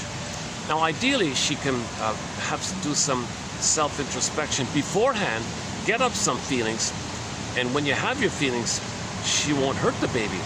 If she can blip up any kind of feelings, if she can blip up any kind of memory and feeling of what happened to her, if she could become a detective, make some kind of inference, and get some feeling around what happened to her, she'll naturally love the baby and be loyal to the baby and virtuous to the baby. She'll know what to do with the baby in a loving, maternal way. But if the feelings are not there, she's confused. She's just looking for her heart. She's looking for the feelings. So she's got to find story. Well, how do you find story? Well, what about reenact it and then observe it to get story? So she recreates it. That's part A, but then she doesn't put the story to it. So, Jesus, that's intergenerational trauma, because the kid repeats it, the next kid repeats it. Somebody's got to put some story somewhere so we can stop repeating. And that's what psychoanalysis and the talking cure and the talking cure is all about, to get the story. So we're constantly trying to find our story here. And we've offered a few theories along the way in the past 4 years. And I think this point here about appreciating and being aware of this EAS, enlarged amygdala syndrome. Like this fellow said here, I like knowing.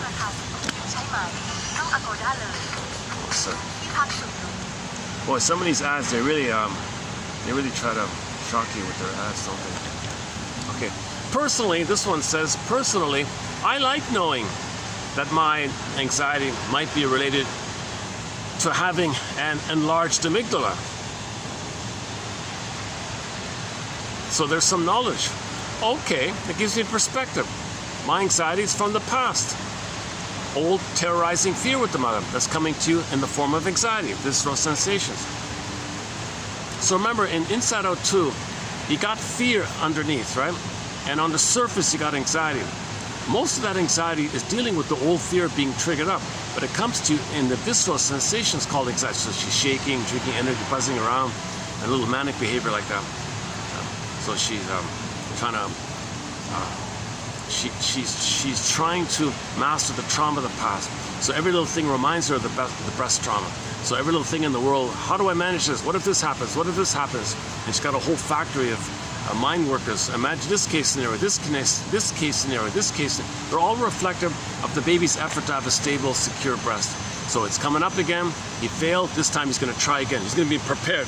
The slogan was, I'm going to be prepared all the time.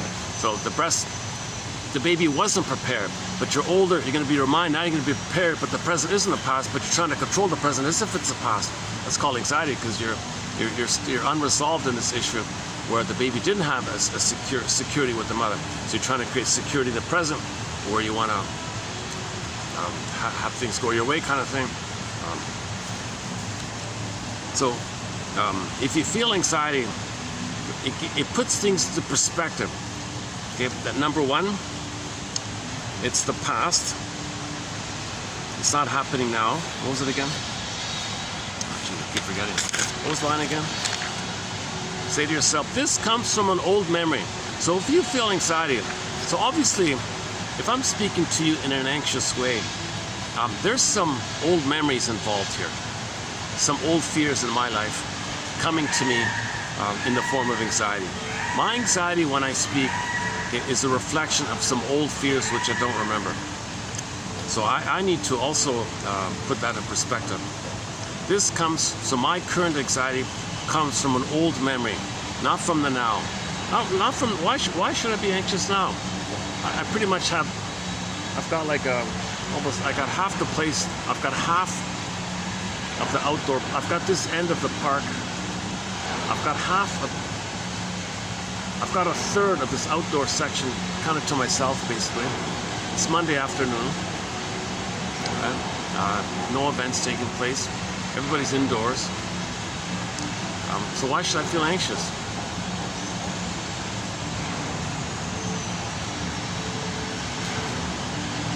Seeing tall buildings, does that remind me of when I was a baby? I was in a building. When I was a child, I think I lived in an apartment building in the beginning.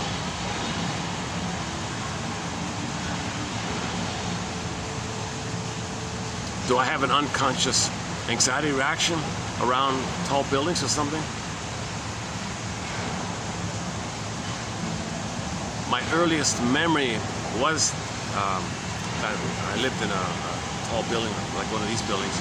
So no, but I have anxiety if there are no buildings around, so that doesn't make sense, right?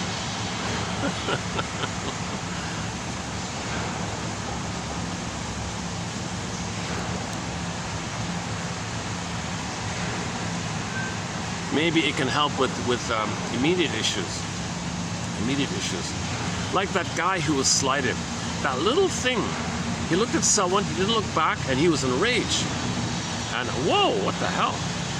That guy, okay, that enragement he felt, okay, that's clearly from his past, because he doesn't even know the stranger. I think the story was at the cashier or something. The guy was at the cashier. What did he say?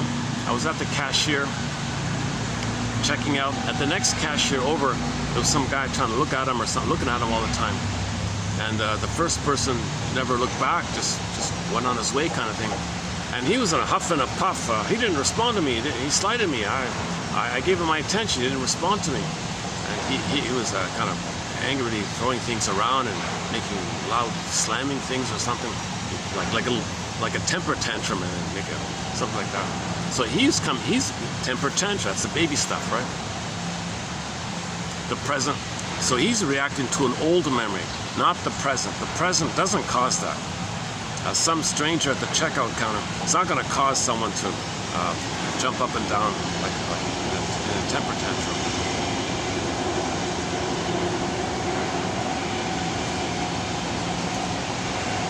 So if you are feeling triggered, it's the past.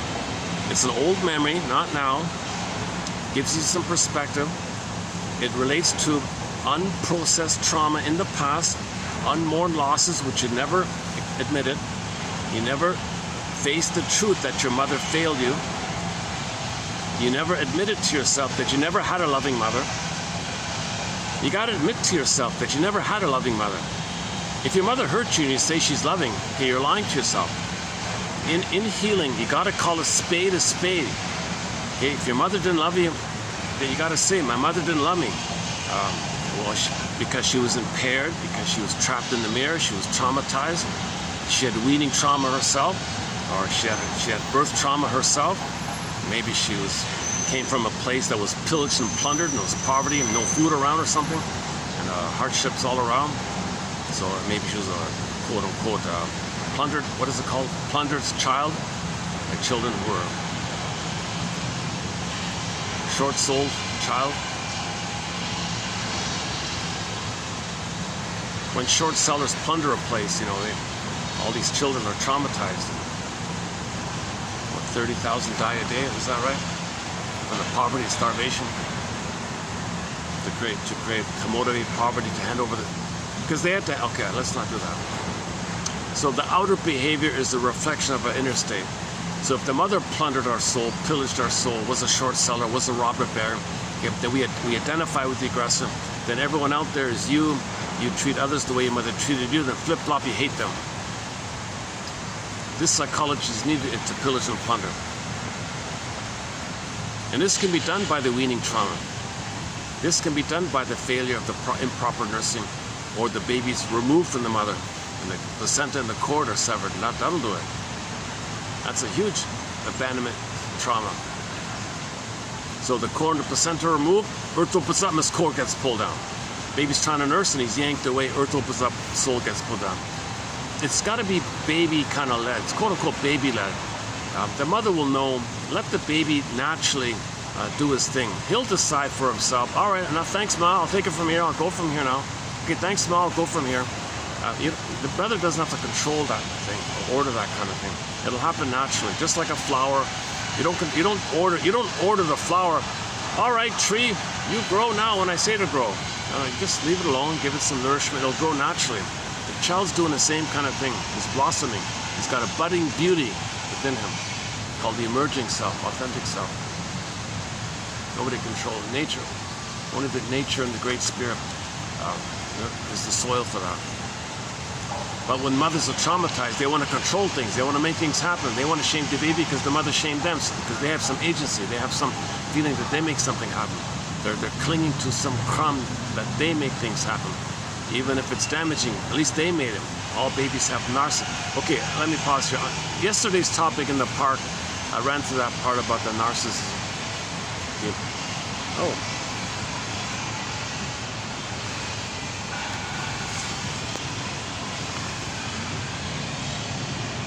Cute little bird, eh? I don't know if you can see his beak, but he's got a blue. Where is it? He kind of blends in with the gravel, right? It's hard to see him. He's got a blue beak.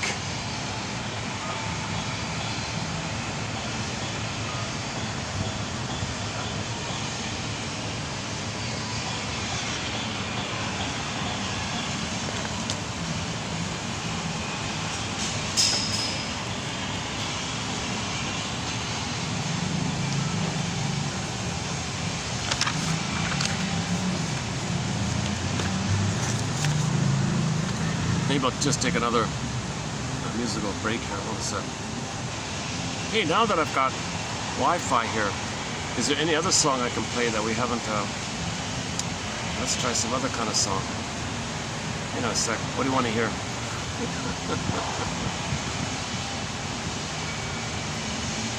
Star Walker again? Oh, Star Walker's here.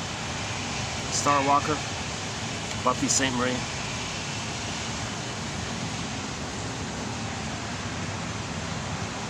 Oh, yeah, hang on, wait for these ads here.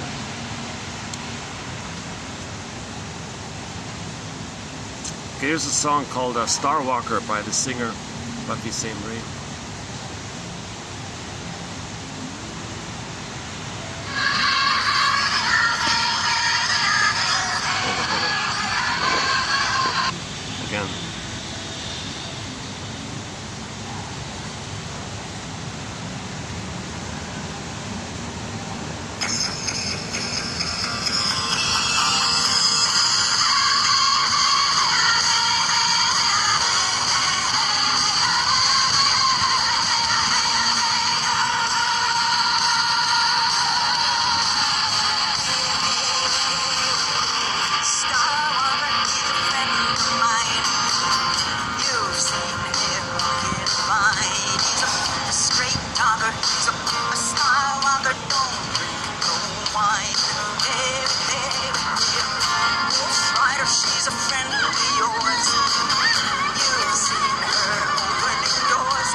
So the self-help question related to the topic of Buffy St. Marie is to ask yourself, how did my mother lie to me? So people are going around with this nonsense that she lied to people and all this. But that's to trigger and create a red herring and a distraction. The real issue is to identify, how did my mother lie to me? So if you don't want to admit your mother lied to you, you're offered an opportunity to project.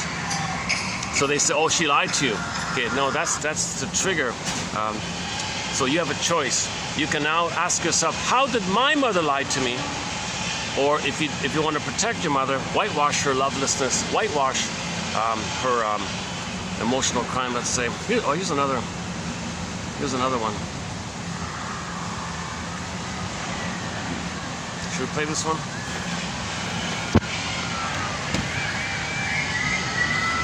For all our generations past, wherever they came from, and all our little generations coming up. Oops, oh Jesus.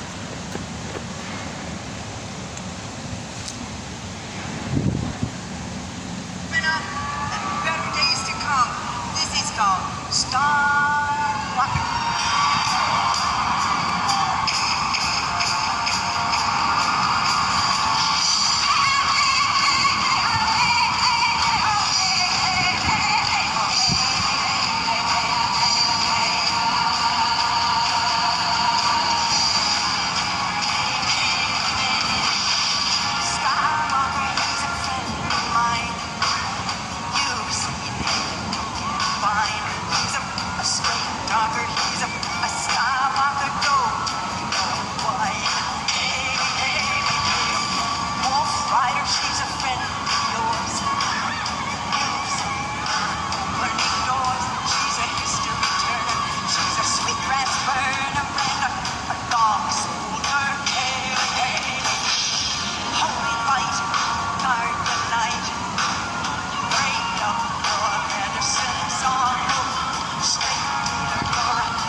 Maybe the audio is not too clear on that one, right? But that's an opportunity. If you want to maintain the lie, okay, maintain your traumatic tie to the mother and not heal and remain your arrested development, keep your stunted development, keep your delusional hope that one day a magical time machine will appear and you'll get mother's love in the past.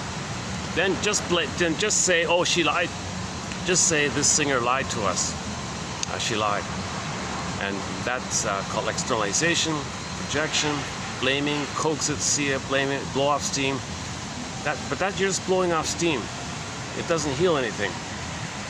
The truth that your mother lied to you is still there. So you just have a chance to blow off steam on the poor lady like that. She's in her 80s now. All you gotta do is pause and build your seahorse, and just notice the obvious, that she kind of looks like the daughter of a Cree chief or something. She looks very. She does not. What they're saying is nonsense, but she spent her whole life discussing Indigenous issues. Go to Buffy St. Marie, or just type in Buffy and then GMA. Listen to the interview there.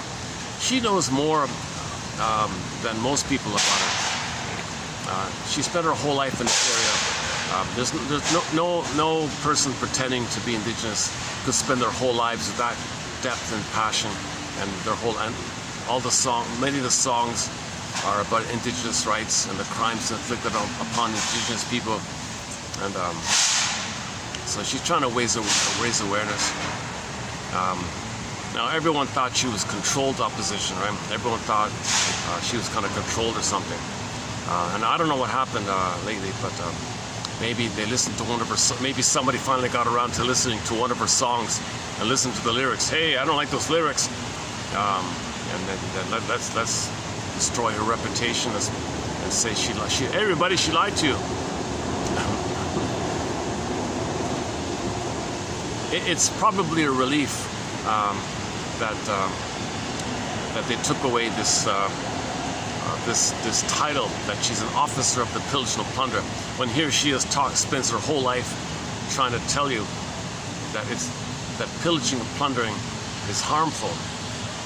She's not a supporter of it. She's obviously against it, but a lot of people think that they can draw energy from her, they can draw inspiration from her, they can be energized by her, and they felt energized to engage in pillage and plundering by her complaint of it. So she'd say, don't pillage. Did you say don't pillage? Oh, that's energy to pillage. Oh, we give you an officer of the plunder system. You helped us to pillage. And so she's a little confused as well. In a lot of these protest songs, you can't, okay, if you say don't do such and such, the unconscious doesn't hear the don't part. It just says such and such, do such and such. So a lot of these protest songs are not effective because the unconscious doesn't take orders. You might be influenced by what it hears, but any kind of negative like don't, the unconscious doesn't respond to that.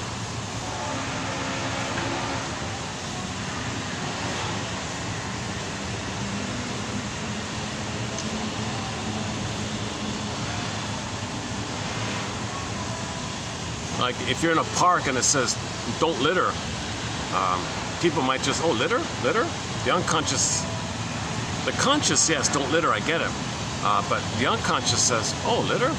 You see people just throwing stuff on the ground like that, they litter. Why'd you litter? You're such a litter bug. Well, it said litter. No, it didn't say litter. Yes, my unconscious saw litter. My conscious saw don't litter. What's more powerful, my unconscious or my conscious? Oh, come on. Don't you have a strong enough conscious ego to be reasonable and not litter? But there's a push on the unconscious. The unconscious sees the word litter. Oh, hold on a second. Okay, let's see, where are we here?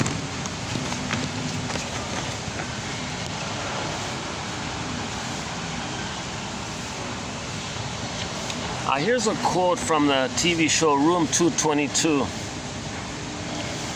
Season 3, episode 15, about the Navajo guy, yeah. So there was a student from the Navajo Nation, came to Walt Whitman High School, and he was having a hard time in all this. He was afraid to make friends with people. And Jason, who has a lot of intuition and sort of a street smart, sort of intelligent character. So when Jason tried to make friends with the Navajo guy, and finally there's a line in there where the Navajo guy says, "When has anybody not accepted you for what you are?" Jason said, "Seriously, man? Where do you think I come from? An ice cream factory? Do you think my childhood, I was at home in a nice nursery and my mother didn't have to work and she could stay home and she could nurse me and I was soothed and I had a proper feeding? Do you think my childhood was an ice cream factory?" He came from the hood, this guy, right? Do you want to know what it's like growing up in the hood and your mother's not around, she's got to work? Wait a minute, what am I standing here talking to you for? If you can't recognize we're a brother, if you can't recognize a brother, you're sure not going to be able to recognize a friend. So this Navajo guy was very traumatized.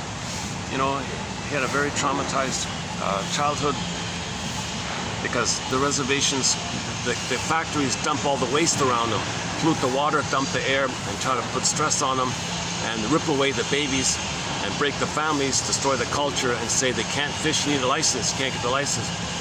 or the rule is you can't fish, you can't hunt. So they destroy their lives, put them on a reservation, and then take away their babies, and then dump alcohol and casinos in there. And so their culture's destroyed and all this. So he grew up in that kind of atmosphere. And when indigenous people are damaged, they may identify with the aggressor. So some of the indigenous people become like the aggressor and treat their own indigenous people the way the aggressor had treated them. And they become like the aggressor. Back to that, Willie Mitchell. That's why I was looking for Willie Mitchell. So Willie Mitchell's song on this topic, okay, I'll play it another time, Willie Mitchell.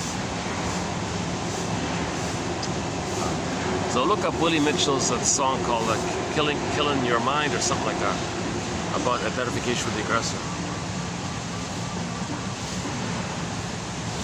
Baby has no ego. Mother traumatizes him. He becomes a traumatizing mother to mirror the mother. He can't know the truth that mother is doing this. He can't recognize this, so he just becomes like the mother. So identification with the aggressor. So this Navajo guy on a special program went to the regular high school, and people were trying to help him make friends. Some people teased him. Some people tried to make friends with him. But the Navajo guy was too triggered. His amygdala was very inflared, obviously. Growing up with 24/7 environmental trauma. So finally Jason says, so the Navajo guy, no one understands me. Who's going to accept me? When has anybody not accepted you for what you are? Seriously? Jason said, look at my, we were forced here over on slave ships, and my grandmother was a slave. Millions of us died like this, and millions of you died, and millions of us did. We're brothers, we're suffering like this. Yes, more of you died than us, but anyways, we all suffer like this. So 70 million indigenous people on Turtle Island were murdered, or put into slavery and murdered, and a few were kept around for the babies, take the babies or something, the reservation one. And then all the people brought on the slave ships. Jesus Christ, what a cruel thing. A lot of them died on the way, and a lot of them died miserable lives. So they both had a shared misery, both being victims of the plunder system, right? Indigenous people were also made into slaves, and people from Africa are made into slaves. So Jason was saying to him, geez, you need a friend. I know what you've been through. Don't you recognize what I've been through? We're kind of brothers here. But if you can't recognize that, I guess it's going to be hard for you to see us as friends. So I thought that was sort of a touching moment to kind of create some empathy, some kind of try to help a person have a connection like that.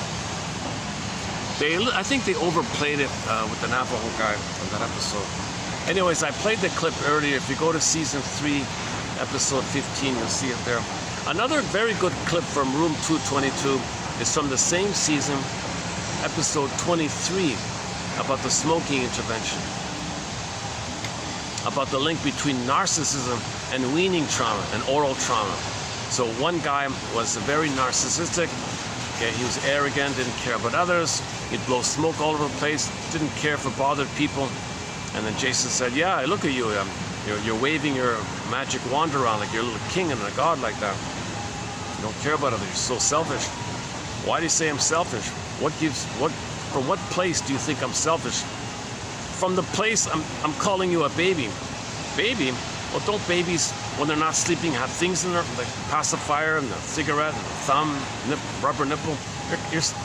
So his narcissism is a symptom of the weaning trauma. So he always had things in his mouth. The cigarette was standing in for the missing nipple.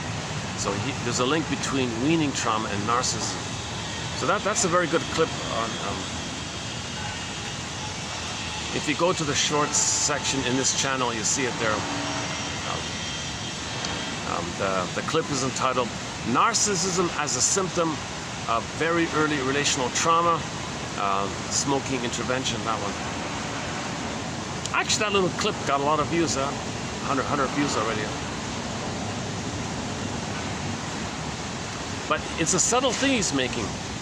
he says, you think you're so special with your cigarettes like that. You think you're like a king and all that, with your magic wand or something, omnipotent little magic sorcerer with your little, like you control the nipple, you control the breast, and it's a breast. So your arrogance and not caring about others because baby thinks it's all about them. They're kings and gods. They don't care about others. They live in a solipsistic bubble, lack of empathy for others. And this guy had lack of empathy for others. He didn't care about others. He says, you don't like my smoke? That's your problem, not my problem. Oh, it is our problem. We got to share the common air here. You can't pollute the air. I'm trying to eat my sandwich and you're polluting the air. Too bad, tough. Okay, see, he was a typical, he was a good example of narcissism like that. Oh. We get this bird in the. Here's a cute little bird on the. I don't know if you can see him. He's on the chair. Black and white bird.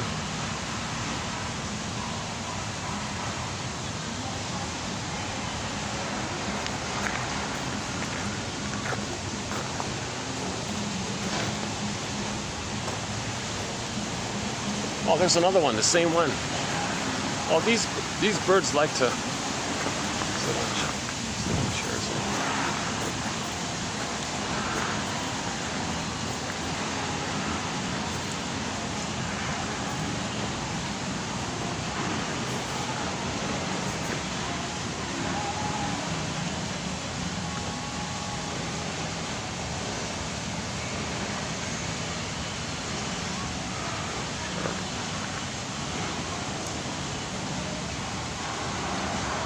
Ain't life a brook and shell? Oh no, not and shell. Sorry, that's a Farron. Pardon me. The folk singer Farron has a song called "Ain't Life a Brook."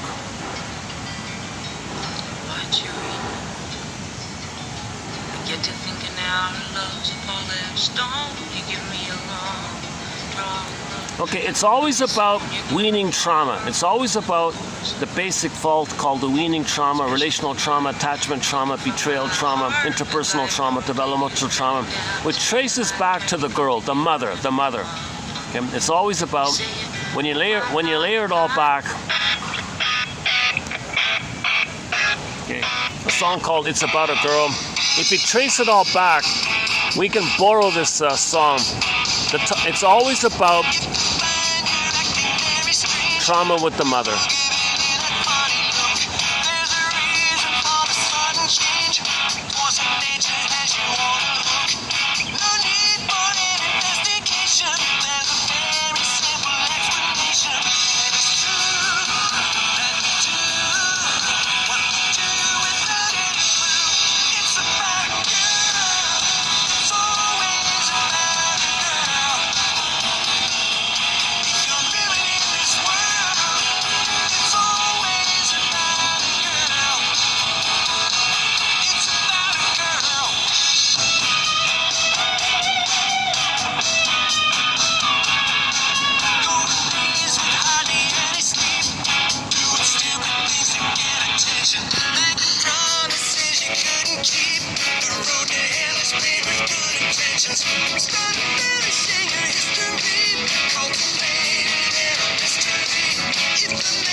It's about weaning trauma. The basic fault, abandonment syndrome. EAS, enlarged amygdala syndrome.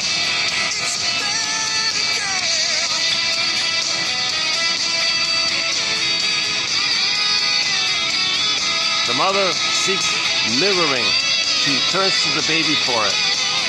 The baby's going to be traumatized by that.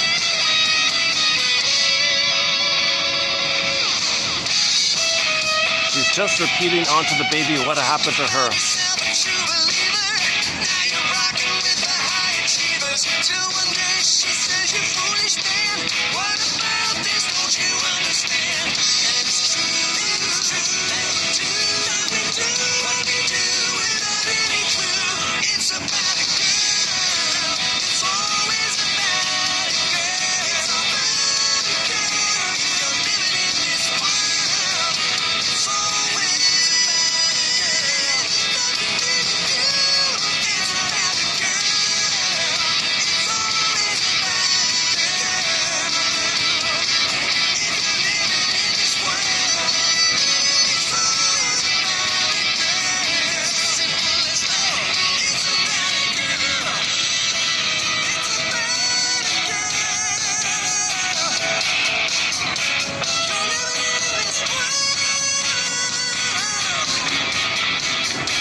So we mentioned weaning trauma for the first time yesterday. So let's maybe add a few quotes to this topic. It was popular in the past. So here's a preview of some quotes on weaning trauma. Well, first of all, ambient trauma is like the environmental trauma. Ongoing chronic misattunement or failure to recognize the child's true self, i.e. the mother is not treating the baby like a human being. That's sort of the source point of it. If the mother thingifies the child, objectifies the child, uses the child, wants the child to mirror her, soothe her, uses the child as a teddy bear, for example, or uses the child for her unconscious need to try to remember what happened to her, so she shames the child in her attempt to remember what happened to her, because that's an unconscious need of hers to know what happened to her, so she recreates it.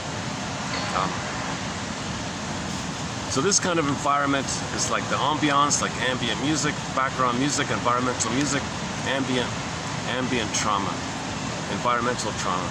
The chronic, ongoing misattunement, malattunement of the mother to recognize the needs of the child. If, for example, the mother is alcoholic, that'll do it.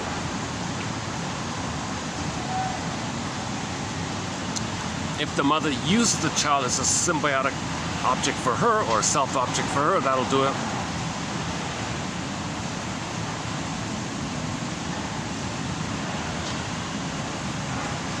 If the mother is always functioning at a basic amygdala level, where she behaves on impulse, a kind of flight or freeze stance, all the while addressing the baby.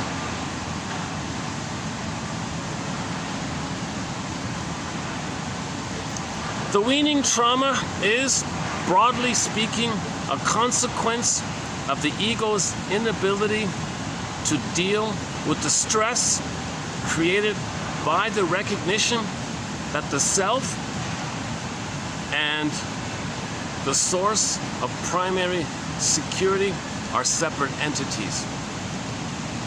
He was weaned prematurely. He wasn't ready to let go of the mother.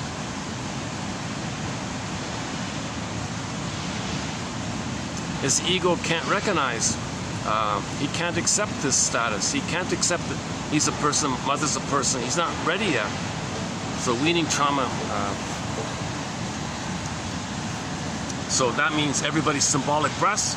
Lucy Holmes says people with narcissism and the bully pattern, Iago pattern, they think everybody's a symbolic breast.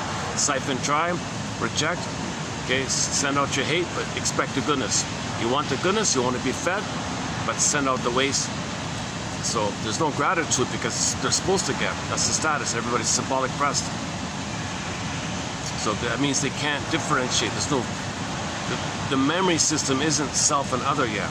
It's still fused, and the shock took place. He's still in that kind of mode. Again, the weaning trauma is, broadly speaking, a consequence of the ego of the child, or the egos or the child's inability to deal with the stress created by the recognition that the self and the source of primary security are separate entities.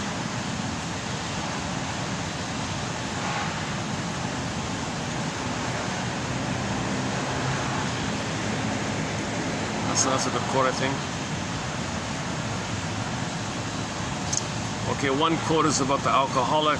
He doesn't care about the bottle, he only wants the fluid, right? But some children would use the bottle as a transitional object. So sometimes the child might use the plastic bottle as a teddy bear to the mother, reminding him of the mother.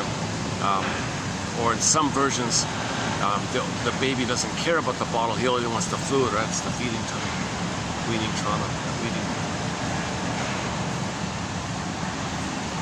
The one example was the cartoon about the Linus with the blanket. His blanket absorbs all his fears and frustrations. If the blanket reminds you of the mother, your mother absorbs your fears and frustrations. The blanket triggers that for you.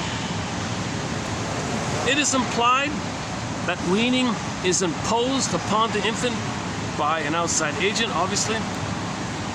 So it's implied that weaning trauma is imposed by the mother. She's traumatized by the mother. So weaning trauma means the child did nothing wrong, obviously, right? So when we say attachment trauma, the baby didn't cause the attachment trauma. The mother caused the attachment trauma, the outside agent. She's being very polite here, the outside agent. The breast is the outside agent. It is implied that weaning is imposed upon the baby by an outside agent, with the baby seeing that act as motivated by hostility on the part of the one who deprives him. So it's interpreted as an act of rage by the mother, punishment by the mother. Maybe at one point the baby was angry, and the mother thought he's punishing him in a retaliation for this. So he takes away the breast and gives him weaning trauma. Now he feels guilty for.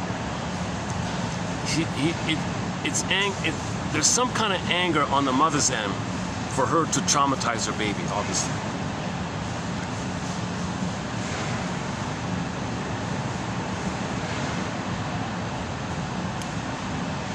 The effect of the weaning trauma is obvious in her later intolerance of any frustration. Now, that sounds like an overgeneralization.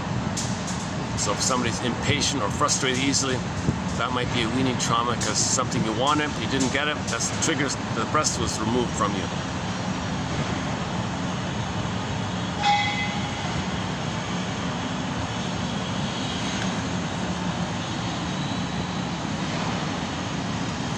Now, if there is weaning trauma, you can be the passive victim of it and be kind of lazy or something or dependent, or in your aggression, you might be active.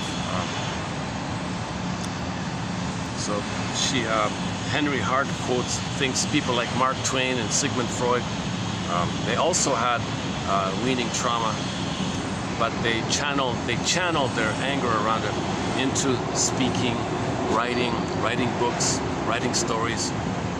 So a lot of these characters were chain smokers and prolific authors, right? For example, somebody named Balzac wrote hundreds of novels. Can you believe it? And he drank 50,000 cups of coffee.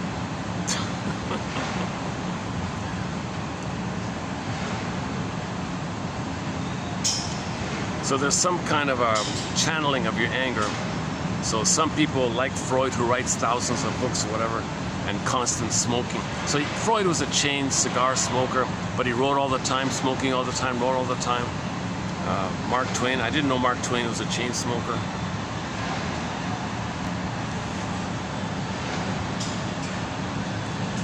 Somebody long ago thinks that's how civilization is built. You take your anger at the weaning trauma, and now you're prolific in your creations, but you're smoking all the time, you're drinking all the time, but you're creating all the time. So you're giving yourself symbolic nipple or symbolic feeding, symbolic breast. You're angry, then in your anger you channel in productivity, and in your words it might be symbolic milk, but you're disappointed, give me more. Now you're on a hedonic treadmill. Now you're in the hedonic treadmill. You wrote 100 books. I want to write. I need more books to write. I need more cigars to write. So a lot of famous people might have this oral issue, he said. A little question mark here.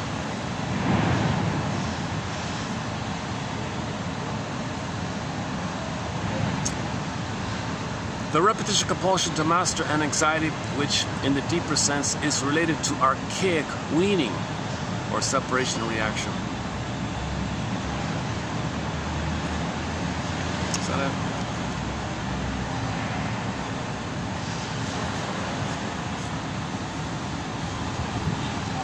One second. Double check. What else?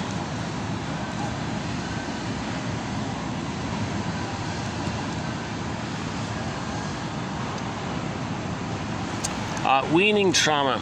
A good deal of stress is laid on the fact that the child is mortified through loss of his feelings of power and mastery. It is suggested that the child feels a narcissistic wound through the sense of desertion. One guy was a what do they call it again? The shoplifter. The shoplifter, shoplifting can be traced back to the longing for the first source of pleasure, that is the mother's breast. Stealing shows that the first refusal of the mother's love, the withdrawal of the nipple, has not been overcome. Oh yeah, that's related to the other one. So the woman, there's a woman who was a shoplifter, and she thought that she's supposed to get mother's love without paying for it. So she's not going to pay for it. So find something symbolic of mother. So she went to the cosmetic section, and she would nick the lipstick and blush, what do you call those things? Any kind of cosmetic-y kind of products.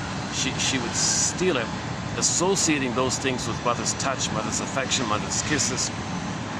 So she wanted those things freely. She had money, she was wealthy, but had the thought, I'm supposed to get mother's love and affection freely without paying for it. So she wouldn't pay for it. So her shoplifting was symbolic for her to know that her mother didn't give her affection, tenderness, kisses, caresses, holding like that. So she tried to grab it herself. And she's going to do it. She feels important. She'll reject herself by that. Because the symbolic stuff will be a rejection. She'll get caught, be rejected anyways, right? So, but she did it. Instead of mother refusing, she'll refuse. So she'll search for symbolic. Obviously, this powder stuff is not mother's affection, caress, and tender touch. So she's rejected again, but she rejects it. So she recreates the rejection. Kind of like the slot machine guy. Guy goes to the slot machine, is allured, rejected. Okay, puts money in the slot machine, click, click, click, is allured, exciting, promising, rejected. Okay, that repeats the original thing. Baby was allured by the mother, promised by the mother, enticed by the mother, rejected. A great hope fell. Go to the slot machine, a great hope fell. You're repeating, but this time you're going to do it. So you feel agency like that. Same with the drinking. You run to the beer store, I buy the beer, I control the thing, and I'm going to be rejected. Jocose, moros, bellicose, comatose. Pattern. So this version of the shoplifting was also related to weaning trauma. The baby's supposed to get the milk for free, to be soothed for free. That would fail, goes to the store, thinks she's supposed to get it for free. She can't accept that. She can't accept the sudden break, the sudden separation from the mother. So she's shoplifting because as the reflection of this inability to accept, inability to mourn, inability to admit. So she's still holding on. She can't admit that mother did this to her. So she shoplifts. So shoplifting means you can't admit your mother failed you. Shoplifting means you don't want to admit your mother gave you weaning trauma, betrayal trauma. She gave you conditional love, not unconditional love.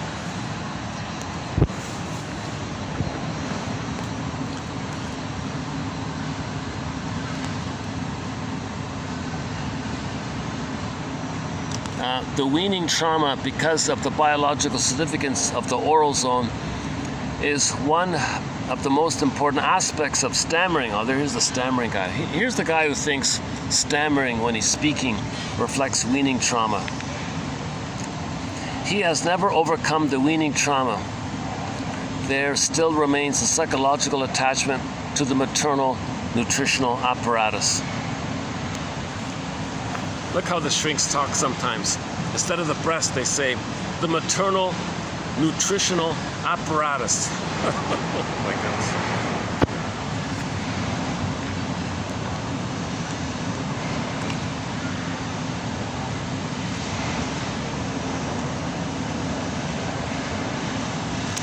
Never having had the breast, there seemed little evidence of a weaning trauma. The early period of attachment to the nurse was a calm and serene one, and it was this paradisical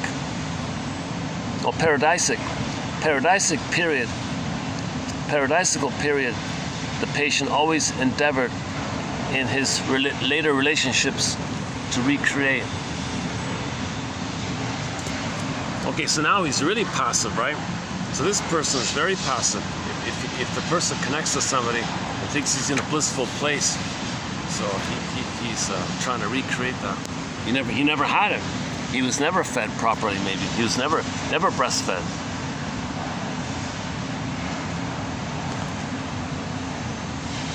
Hostility and spite is a consequence of weaning trauma. Okay, I'm not so sure about this one, this previous, the Gill one. I'm not sure about this Gill one. But we have other quotes about this. Hostility and sarcasm represents weaning trauma.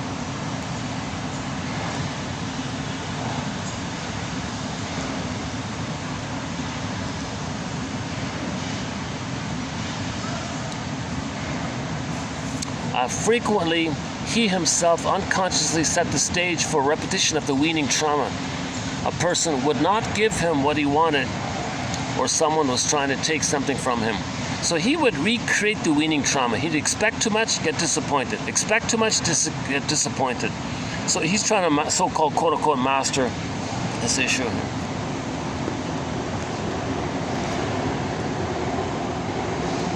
Oh, look at this. Yesterday we saw some monkeys at the mall, the baby monkeys.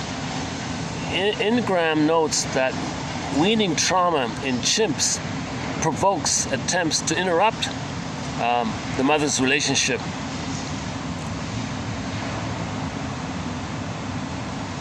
With other monkeys later on. So that's a stereotypical idea about the baby's enraged, the baby monkey's enraged that the mother has an affair with a male monkey. Baby thinks, look, Mother's supposed to be with me. It's supposed to nurse me, don't disappear. The client had suffered a weaning trauma in addition to a birth trauma, having been obliged to give up the breast when only a few months old. Jesus Christ. So imagine that. The baby has birth trauma and then the breastfeeding trauma on top of it. Of course he'll be cynical if the world is so hostile. He becomes the hostile mother to have a mother.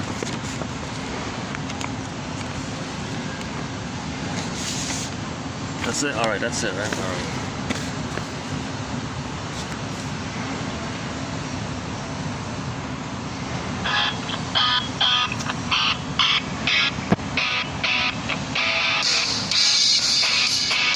It's always about weaning trauma, attachment trauma, relational trauma. It's always about a girl, a woman, a mother, the breast mother. It's always about breastfeeding trauma, weaning trauma.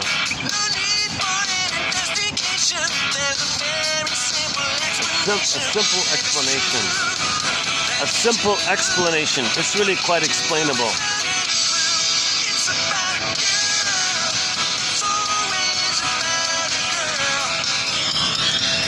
If you're living in this world. So the breast mother, the breast for the baby is the world for the baby.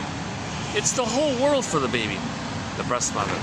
So, and if the trauma is there, so you source it back to that way. I think we can borrow that. I think I'm just trying to borrow that song a little bit in this area.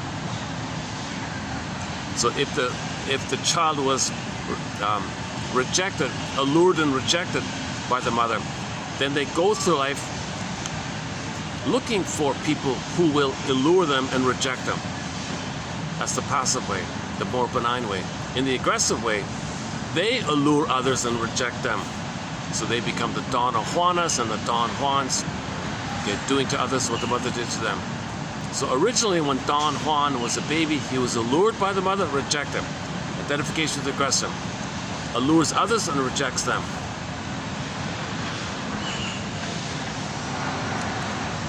What a day today. Yeah, today's I'm really absent-minded today. I'm really having a very, very absent-minded day today. I'm not really, let's see, what is it? 4:30?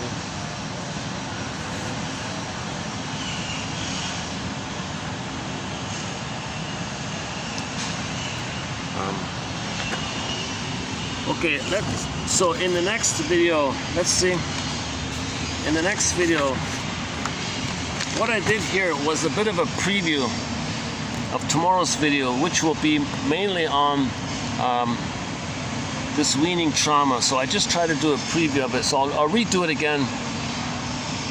And then 2997 will also be a mixture of quotes on both the amygdala and weaning trauma, and the teddy bear one, and the one about Mark Twain. Okay.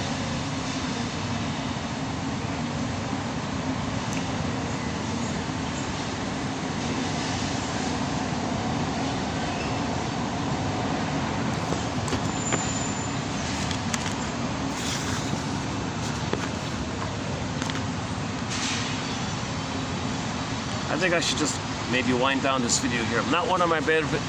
This has not been one of my better videos, unfortunately. This happens once in a while. So I'm aiming for 1 out of 10 videos to be good videos. Maybe there'll be 8 average videos and I'll have 1 disaster. Today might be sort of in the disaster area.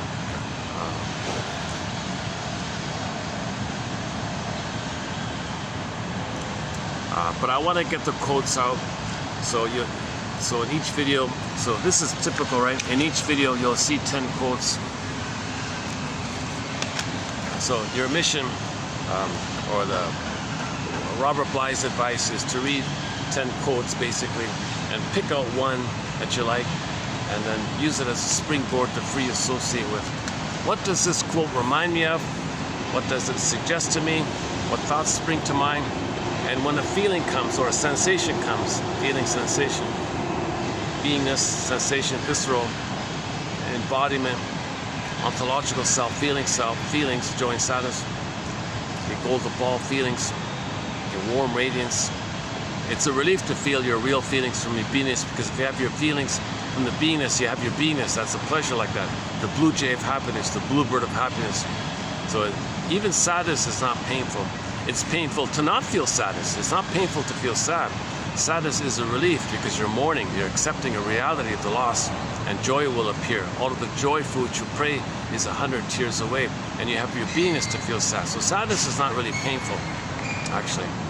It's not feeling sadness that leads to the pain and melancholy and depression, all that other stuff.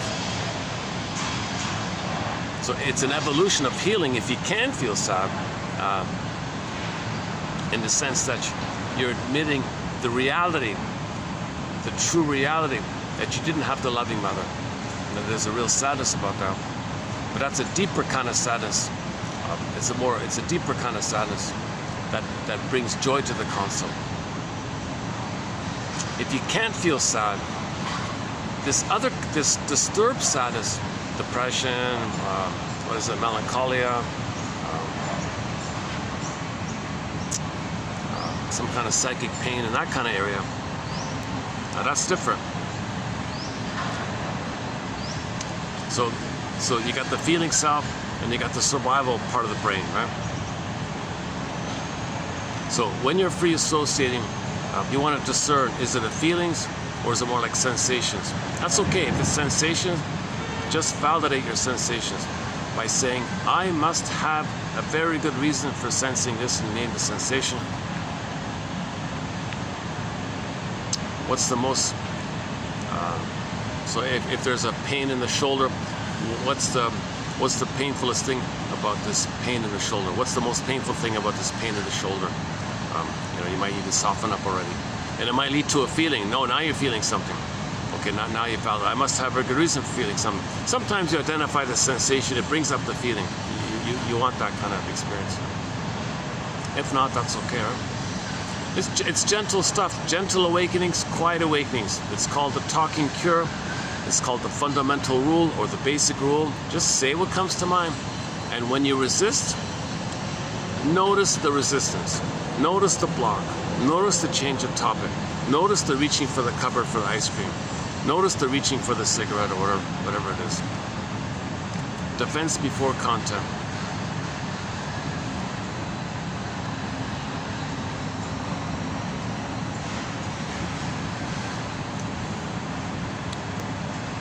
And if you're triggered, okay, remember it's an old story. It's not about now, it's about the past. What was it again? I keep forgetting this. What is it again? So if you're triggered, say to yourself, this comes from an old memory. This comes from an old memory, not now. I gotta practice that myself. This comes from an old memory.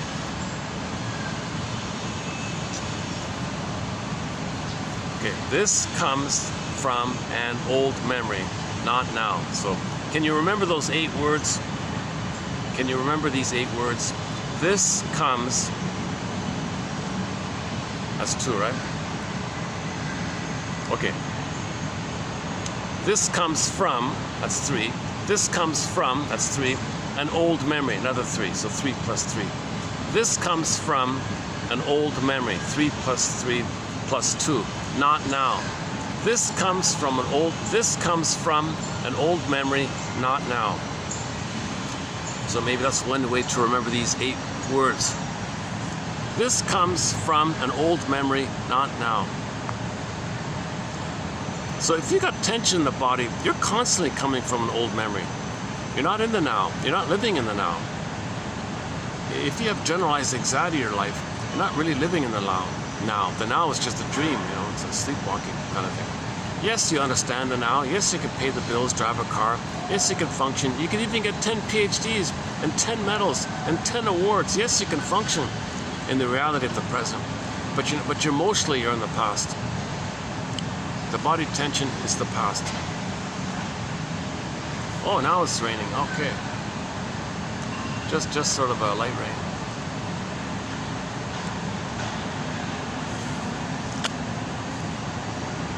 I don't think I've ever been able to do a video in the rain, really.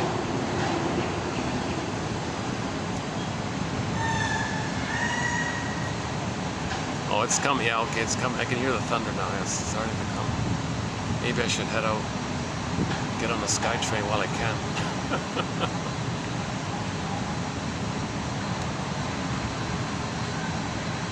I got a feeling it's going to be a full, yeah, this is going to be, they predicted a full thunderstorm. Yeah, it's going to start, I think.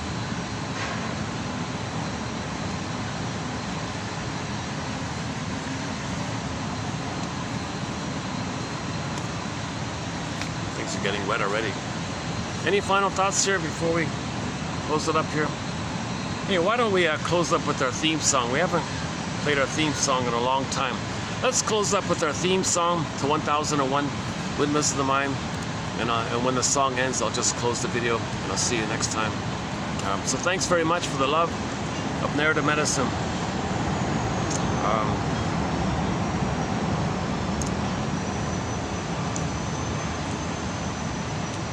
I'll see you in the next video. Here's our theme song, which is Katja Epstein's German cover. It's in German. It's a cover of Windmills of the Mind. As mentioned before, I would like to play Barbara Lewis's English cover to copyright it, but I love Katja Epstein's version of it. This is incredible, and it's because of this very song that we named this collection. We named this collection after the theme song. Windmills of the Mind. For the love of narrative medicine. See you next time.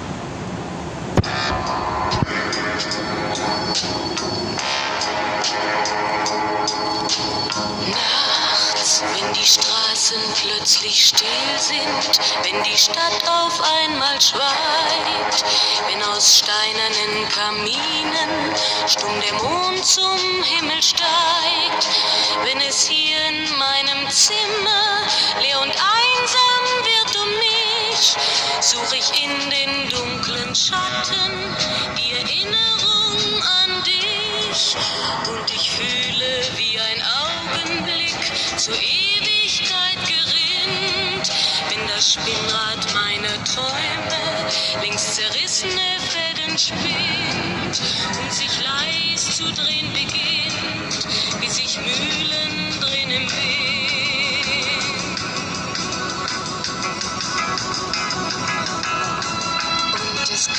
kreisen die Gedanken ohne Anfang, ohne Ziel, wie die schnellen Wellenringe, wenn ein Stein ins Wasser fiel, wie ein Kreisel, den die Peitsche übers Straßenpflaster treibt, wie Spiralen, die ein Adler in den Abendhimmel schreibt. Und ich fühle, wie ein Augenblick zur Ewigkeit gerinnt, wenn das Spinnrad meiner Träume längst zerrissene Fäden